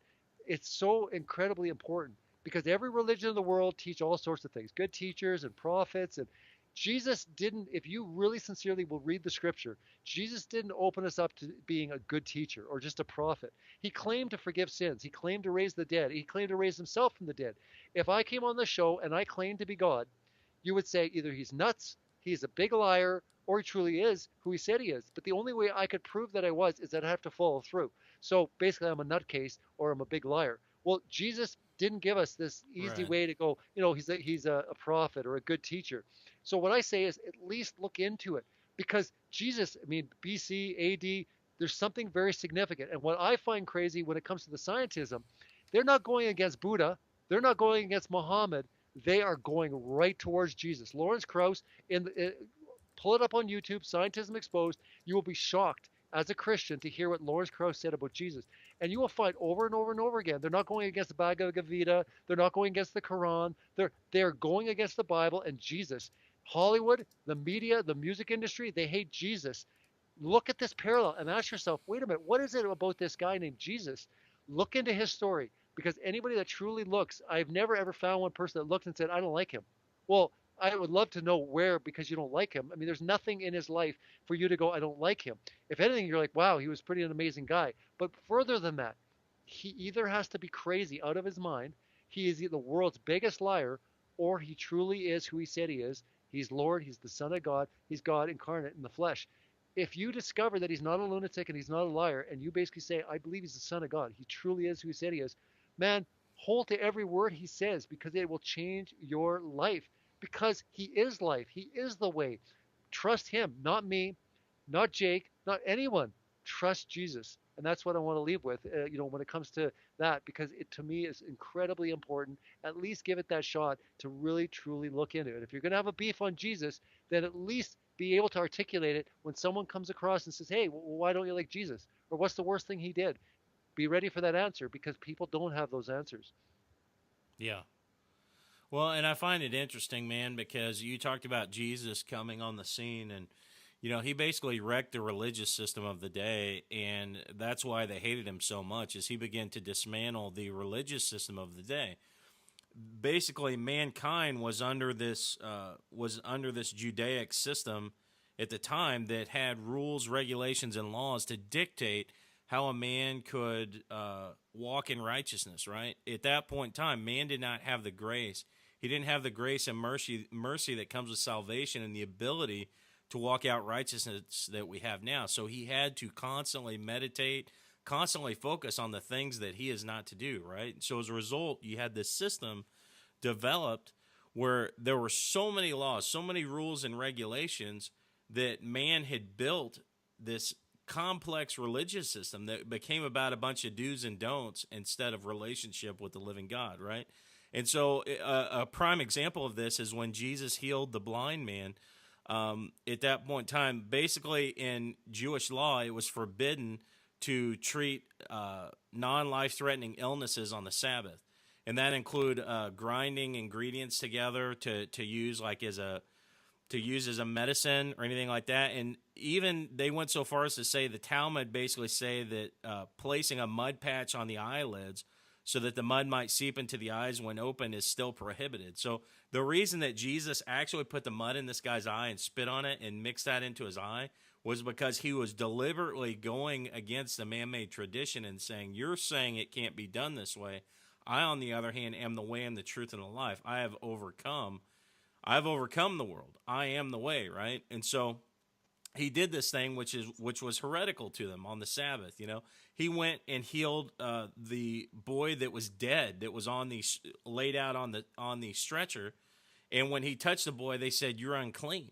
You've touched this dead body." And Jesus turned around, and essentially, it's like, "I don't see a dead boy. Do you? I see a living man." And so he constantly picked at this system, at their man-made system, and I believe kind of what you're doing the same way is basically pulling apart these man-made structures that are designed to basically keep people imprisoned to ideas that the earth was created by a big bang, that we came out of a slime, that we came out of, just nothingness, which is impossible, because you would have to say, okay, we were created from a big bang, so what created the matter that created the big bang? And then you have to explain that, and you have to continually explain that. It is impossible with our finite mindset to come up with a scenario that goes anywhere away from intelligent design, anywhere away from intelligent to design to explain how matter comes about. You can't do it. You have to constantly develop a new idea of how something came about, and then you have to explain how that came about. So man's age-old question is, who created God? Well, the Bible says, in the beginning was the Word, and the Word was with God, and the Word was God. That's all we know. I still can't understand. I can't wrap my head around that. God has always existed. Because we're in a time construct. Yeah. So the fact is, God's outside of time. So he's not, I mean, he sees things happening past, present, and future all at once. Yeah. So, I mean, he's seeing everything. We have a hard time because all we understand is the linear time mode in the Right. sense that we're in time. So the idea that he's always existed, we need to know beginnings and ends. We can't Yeah. fathom that. But Plus, plus sorry, we're go in ahead. plus we're in a physical realm with matter, space, and all these things. And so for us, we are the creation. We can create like the Creator did. He created us to mimic Him from the standpoint that we have the creativity, we have the ingenuity that God has on a much smaller level. We are His children, right? So it's impossible for us to understand how matter and all this stuff existed outside of our existence. And it's just mind blowing because eventually, we may not ever understand, even in eternity, but for whatever reason, outside of this physical dimension in the spiritual realm, God always existed. He was just there. Yeah, yeah, yeah. And that's the thing too. You can start looking at different scenarios, but like for example, a computer, as smart as a computer would be, it would never understand what's outside of the computer in the sense that, as far as, and that's what we're looking at is we're looking at beautiful things that are created and the world basically saying it just happened by accident. I mean, we see nothing in real life with that. If we see a computer, we know somebody made that computer. If we see a painting, we know there was a painter. We see a building, we know there's a builder. Everything in life dictates back to something like intelligent. And what I find really staggering is with the entire Big Bang origin story, the official scientific narrative is nothing became something and exploded. Now, that should raise red flags big time because they're the scientific community, the ones that are teaching our children and saying this is reality, this is fact, you can't debate it, are telling us that nothing became something. There is nothing scientific about that, right? What I think though can be dangerous, and for me it was something I had to look back on because I didn't do it like viciously or I didn't do it, with any intent. It was just like I just basically to get back at those atheists. I'm like, you believe nothing, I believe God, haha, right? So I Yeah. just attach God to it. What I'm saying is maybe, that itself is not the easy way out. Right. Maybe we should be questioning the entire model because in order to get all their deceptions, you got to follow it back. Now, if you believe that like evolution, that's the big lie, that's fine. But what I find intriguing for anyone that wants to study it back and go way back, right to the nothing, they teach us nothing became something. Start dissecting it and say, okay, so now they're saying that suns were created, right? And the suns were doing this, and then they were exploding, and so go through their entire narrative and then read the Bible, and you're like, I don't see any of that in there at all. If anything, I see the earth being created and the sun, moon, and stars being created afterwards. I mean, Right. they are literally lying to us on all levels. And the question would be, well, why? But when you understand the spiritual agenda, when you understand Satan's desire to gain worship, and you brought this up, which I think is really interesting, but the whole star thing, he's called like the The morning star or morning correct star, yeah. the morning star, and you look at the phone, like they I fell like saw a star stars. falling from heaven. Yeah. Very intriguing because what's To really earth, what's yeah. really yeah what's really amazing though, Aleister Crowley in all his literature taught that every man and woman is a star, and in Satanism they teach do what thou wilt and the whole of the law, but they get very intriguing when they get into star. Satanism itself is the upside down star, right? So this is where it gets really fascinating. It's the spiritual level of cosmology. We can get into astrology, and that's one aspect that most Christians are well aware of.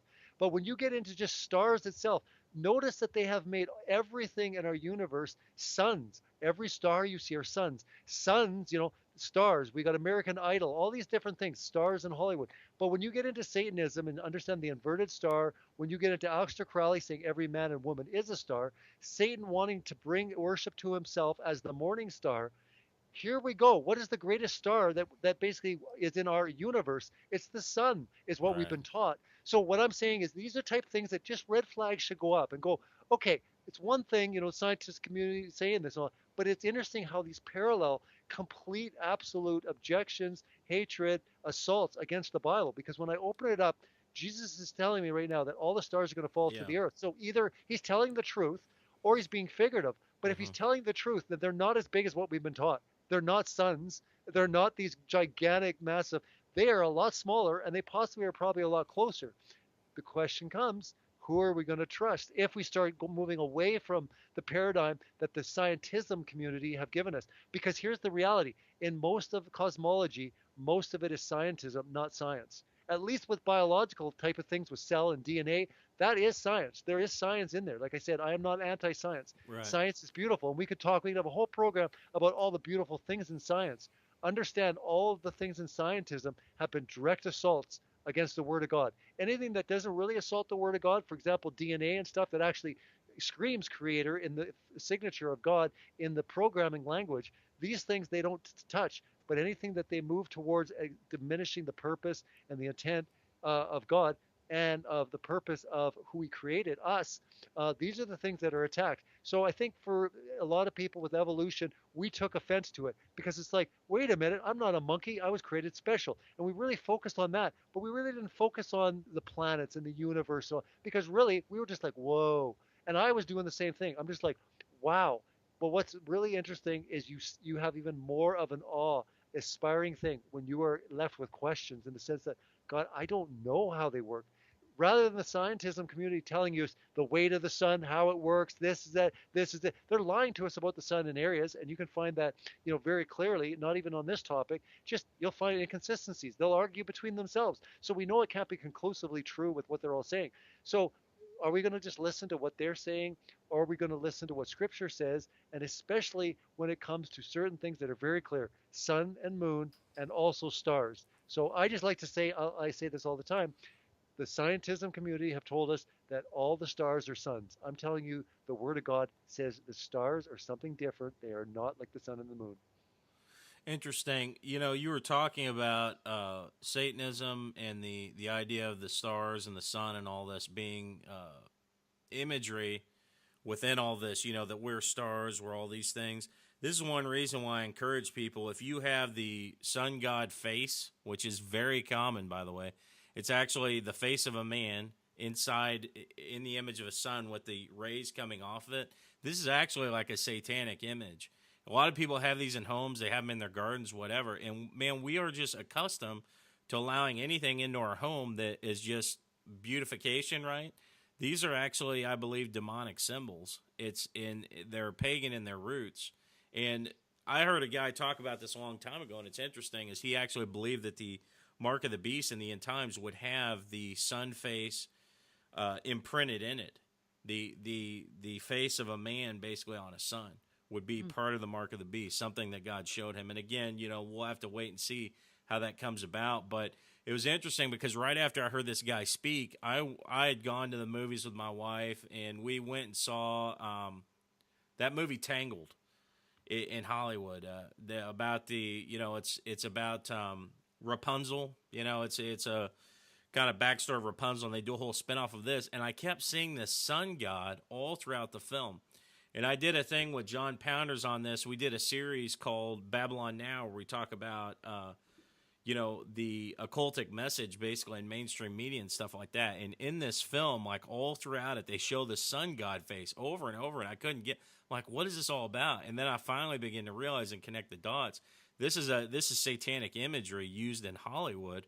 Again, like you said, to propagandize, to basically educate people from a very small age to accept all these things at face value and just become accustomed to them, right? Another thing, Yeah. go ahead. Well, I would just say it's subtle in the sense. I want to make this clear, though, that even if you believe in the heliocentric universe, it's just subtle in the background. I'm not accusing anyone of being sun worshippers or that Right, they're, yeah, no. I'm just saying that it's just intriguing in the sense that in the background, this is going on. And to me, if it was a distortion, if it was distorting the word of God in any way, Satan can kind of just know that it's just being taught, and it doesn't affect anyone per se in the sense that they're not becoming, pagans and worshiping the sun by looking up and looking in the solar system. So I just think it's important to point that out, because sometimes I think if all of a sudden it comes across that I'm saying, hey, No, no, and I the wasn't heliocentric. I Okay. wasn't getting at that. All I was getting at was the fact that a lot of this imagery that's used, man, people, the five-pointed star, and again, you can get crazy with it and turn everything into a symbol.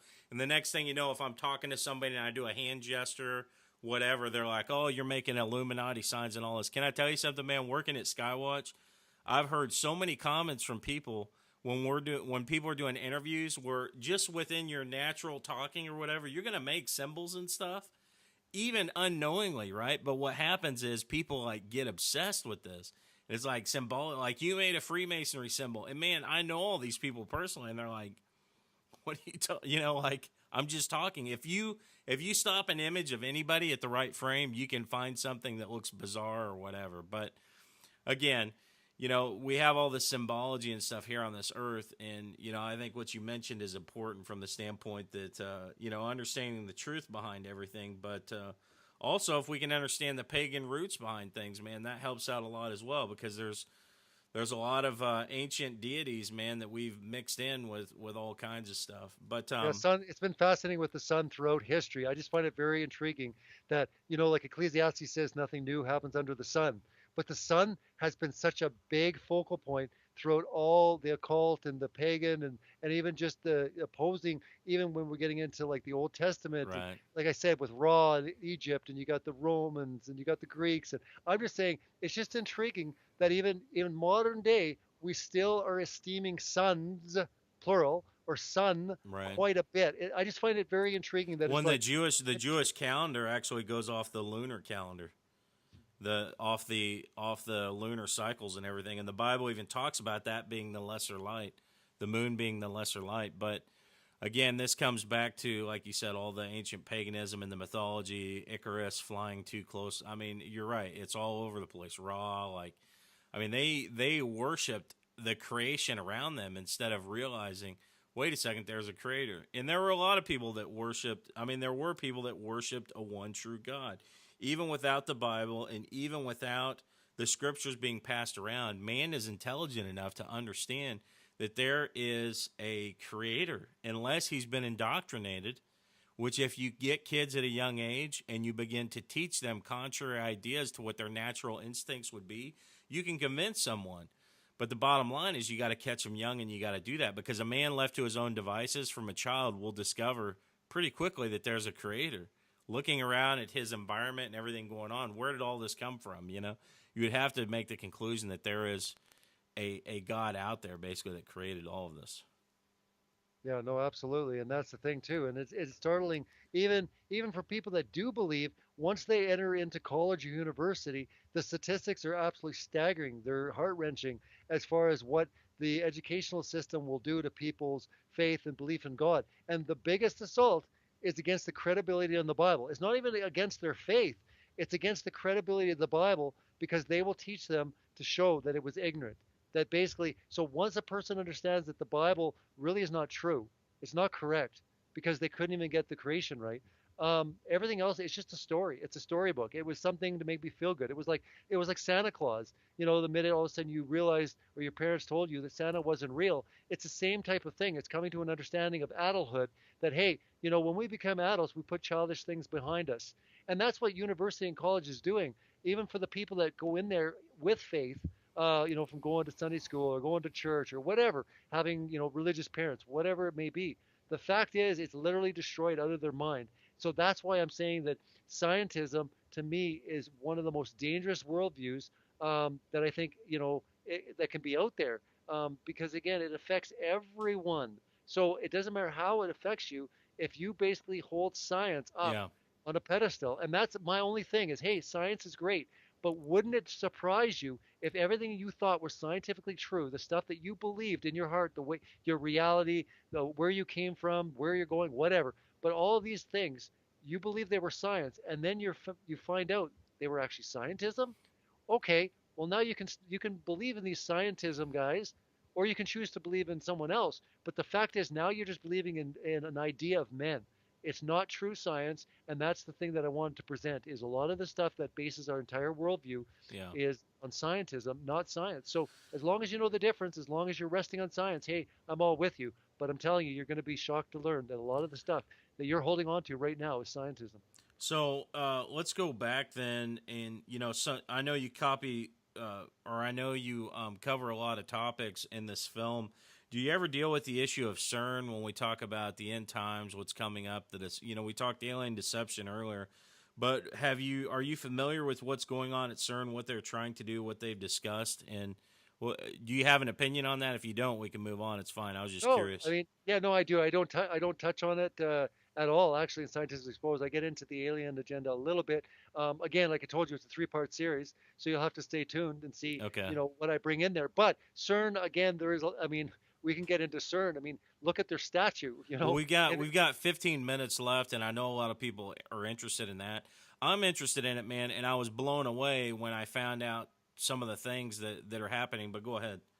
well, I mean, look at the statue right in the front. I mean, that should just The tell god anyone, Shiva, yeah. unbelievable, right? And what they are doing, they are messing with a lot of things. Now, my theory on CERN is they are actually trying to, build a gateway of some sort. They are trying to mess with the time continuum.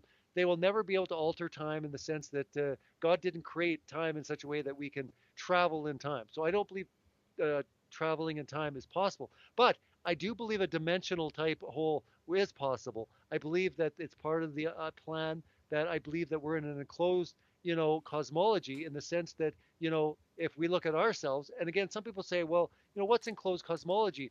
But really think about it this way: if we have a time continuum and God is outside of time, He has created us in an enclosed system, right? So I don't care how the way you look at it. You can look at it as a small enclosed or a large enclosed, but the fact is, time is enclosed in our reality. We have time. God is outside of time. So God created us in an enclosed creation system. I mean, if you want to hold to billions and trillions of universes, eventually it will close. It will, I mean, they tell us it's ever expanding. But here's another beautiful thing. God is, infinite. We are finite. Creation is finite. We are told that the universe is infinite. It's ever expanding. That is a lie from Satan. The only thing that's infinite is God himself. To say that any aspect of creation would be infinite, to give it a quality of God, I think is a deception of Satan personally. But again, I think that CERN they're messing with a lot of stuff.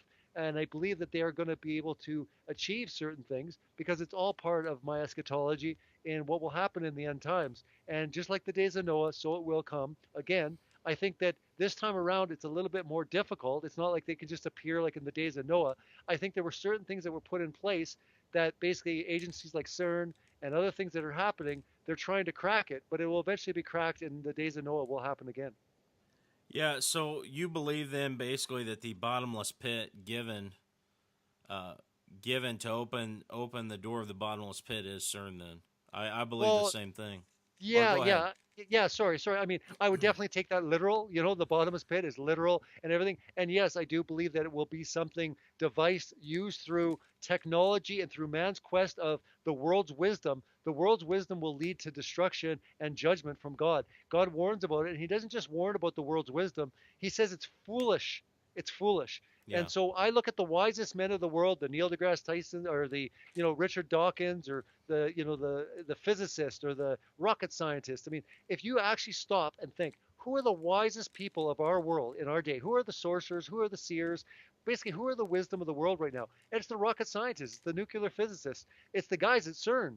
I look at it like God doesn't just say it's dangerous and will bring judgment. He says it's foolish. So what they're doing is they are so deluded that they're not even close to reality. So I find that intriguing because part of my study was, wait a minute, are they actually smart? Are they at least smart? They're deceptive, yes, but God says that what they're telling and teaching us is foolishness. So could it be that when they tell us that we're traveling around the universe at millions of miles an hour, could it be that God's like, it is so incredibly foolish? The Yeah. fact that they have got people believing something so far fetched, it's not even close to reality. And that's all I challenge people to do is why would God go so far to say that all the wisdom of the world is not just evil and it's bad, but it's foolish. It's like these people are clowns. They're having us believe stuff that is so far away from the true reality. But I think, yes, CERN is definitely part of my eschatology with the bottomless pit. And I think it follows through with my enclosed cosmology as well. Well, and what's interesting when the Bible refers to the bottomless pit, people think that this is a physical dimension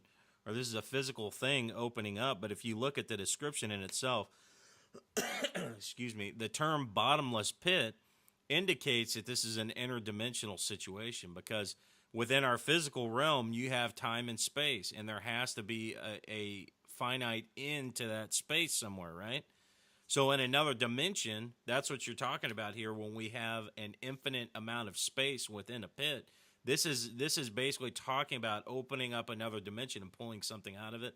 And this is exactly what they talked about. The former director said, we're trying to reach into another dimension and possibly pull something out of it. And eventually that is probably what they're going to be able to do. It is actually built right in the same region of where the god Apollyon, the temple to Apollyon, was built and where he was worshipped. it's just mind blowing when you connect all the dots. Yeah, and that's the thing too. It's like we look at the world sometimes from a secular viewpoint and say these guys are just atheists and these guys are just operating in the natural world. But the reality is, it says very clearly in Ephesians that we don't wage war in flesh and blood, but with principalities, in high areas and these type of things. So if you start and look at it, there is a complete agenda.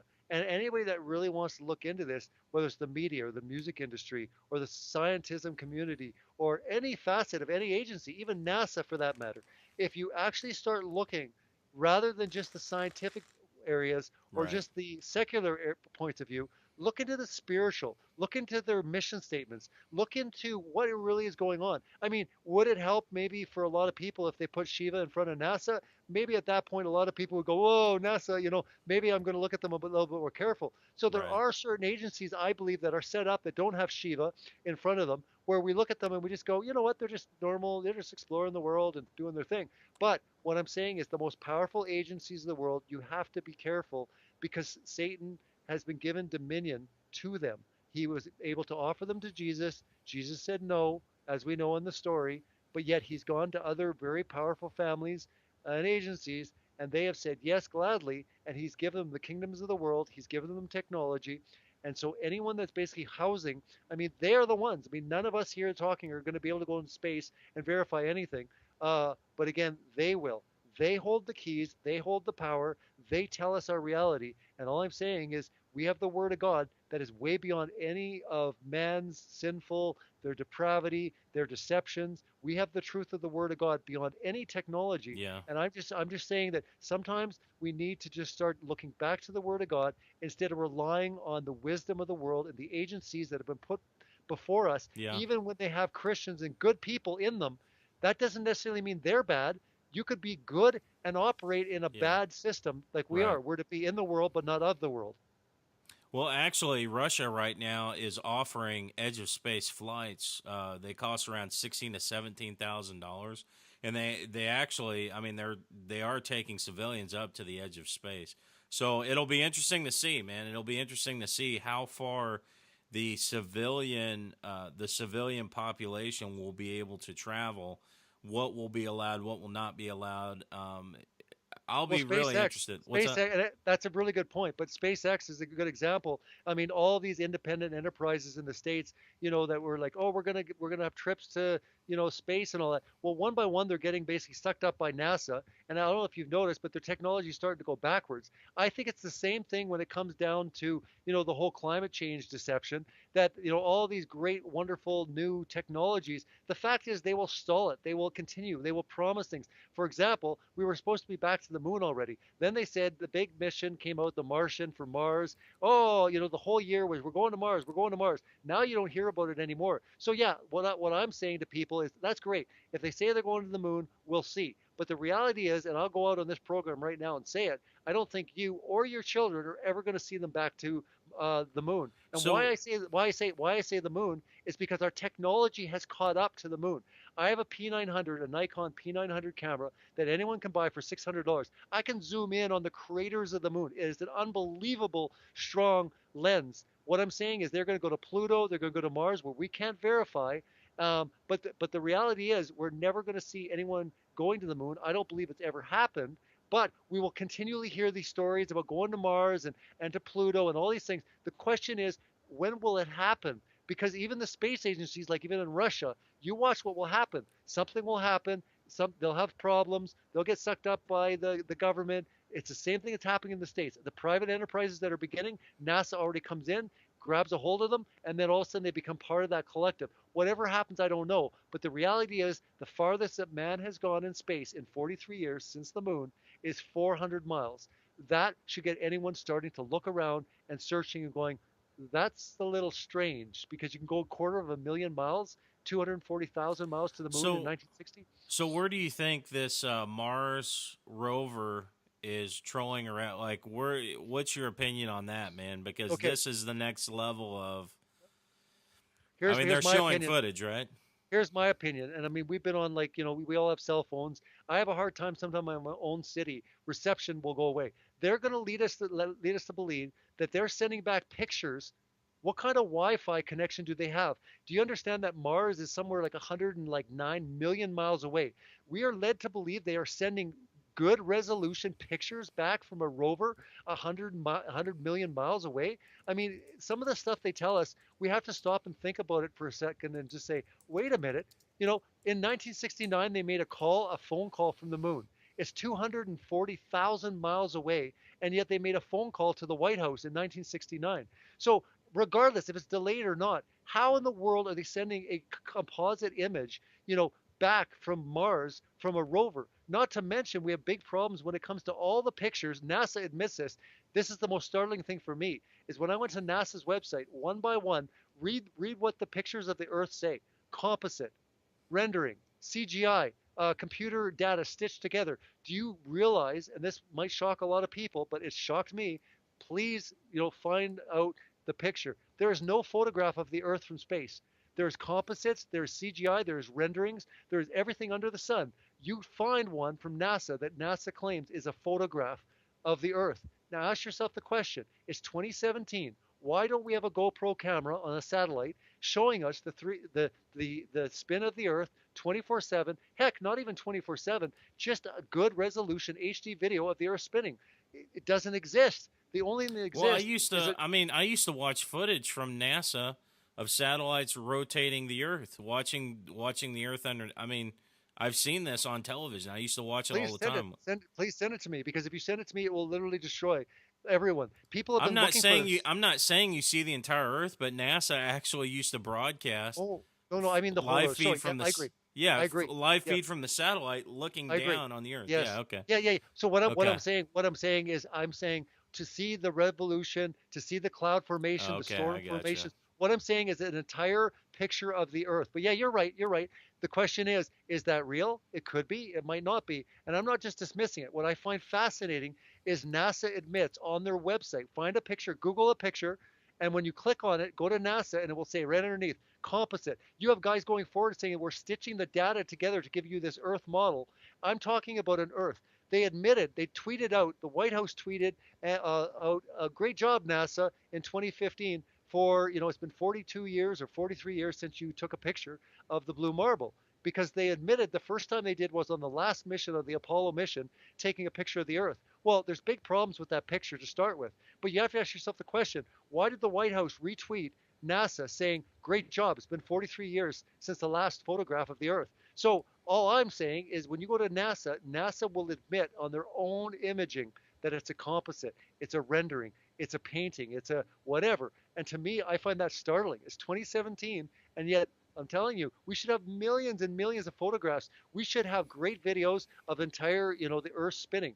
I'm just saying these are questions Yeah. that I bring up and say they're very intriguing. But I find rather than that, because that might be way out there for some people, the whole idea of the moon. Look into the moon, because hypothetically, if they didn't go, it will open up a whole new level of questioning for you. Because if they didn't, the question is, where can they go? Where have they been? The reality is the furthest they've gone is 400 miles. Anybody can look this up. Google it right now. And you can find out that man has only traveled 400 miles in 43 years. They tell us that they got stuff on Pluto and rovers on Mars. But I'll tell you, man, they're also giving us a line saying they can beam pictures back from Mars. Look up the distance to Mars and ask yourself, wait a minute, we don't even have good technology with our cell phones. I cut out a service if I go out in the country, and they're going to tell us they can send stuff millions of miles away. Right, The Hubble telescope. but I guess what we would the type of people you need to talk to is the people that know about radio waves and how all that interacts in our atmosphere, right? Because if we have clear line of sight between us and another planet, and the device that's communicating is in outer space, my question would be, how do those waves interact differently in space than they do in the atmosphere? And that's it's a good question, and we could go through a lot of these questions. What I will tell you, however, is that there are pilots coming forward. There are aeronautics, there are Navy, there are missile commanders, there are Give me an engineers coming forward. example. RF modulator. Give me an example of a pilot that's come forward so I can look into this, because I'm curious to see. Well, you can look into it. I mean, I can tell you. Just type in. I mean, I'll send it to you off air. But anyone, Sure. if you want to type in, there are people I will show you a list of people with credentials that have been verified of all different professions. I'll go back to my movie, Scientism Exposed. The one guy that's in it is a structural engineer. He's licensed in 4 states, very credible, right? He has started destroying levels of physics. He started basically saying, you know what? In school, I learned from my professors. I know all this stuff. Now I'm going to start questioning it because he said, you know what's really interesting? Is when you're in university, when you actually study, you learn under the greats and you dare question them. You just take it all in because you're learning under these great professors. But he said, once I started actually questioning certain physics, he's actually taken quite a bit of stuff. It's very, very intriguing. And he is just doing experimentation. He is bringing true science into the equation and saying, wait a minute, we got a problem with the atmosphere. We've got 2 levels. We've got a vacuum upside, an atmosphere without a solid barrier. Find somewhere in reality where you can show me a demonstration where 2 different variances can exist without a solid barrier separating the two. One will suck the other one apart. So these are certain things that physics cannot account for. They just say gravity, gravity. Well, all I'm saying is we have our G, being God created everything. They have the G being the magical force that does everything. Gravity is the universe. Gravity keeps the water sucked to the ball because, Right. butterflies can fly above it, but yet it holds trillions of tons of the ocean to Yeah. the floor. Awesome. Well, Robbie, thank you for joining me tonight. We're out of time, man. Why don't you tell people again your website where they can find your stuff? And Cool. Yeah, for sure. This is Scientism Exposed. Like I said, I have it on DVD. You can watch it on YouTube for free, but my website is celebratetruth.org. That's where you can get information on the DVD. We're actually rated 9.5 out of 10 on the IMDb, which has been phenomenal. The response has been absolutely incredible on the IMDb. So yeah, go rate it after you watch it. Like I said, if you want to support us and get a DVD, that's wonderful. But yeah, on YouTube, it's Celebrate Truth. I go by Robbie Davidson. So add me on Facebook if you want. I love all to hear from you and see what you think. And if you have any questions, reach out. okay. All right, guys. This has been Jake Rahutsky with Robbie Davidson on the Sharpening Report. Until next time, we'll see you guys soon. God bless.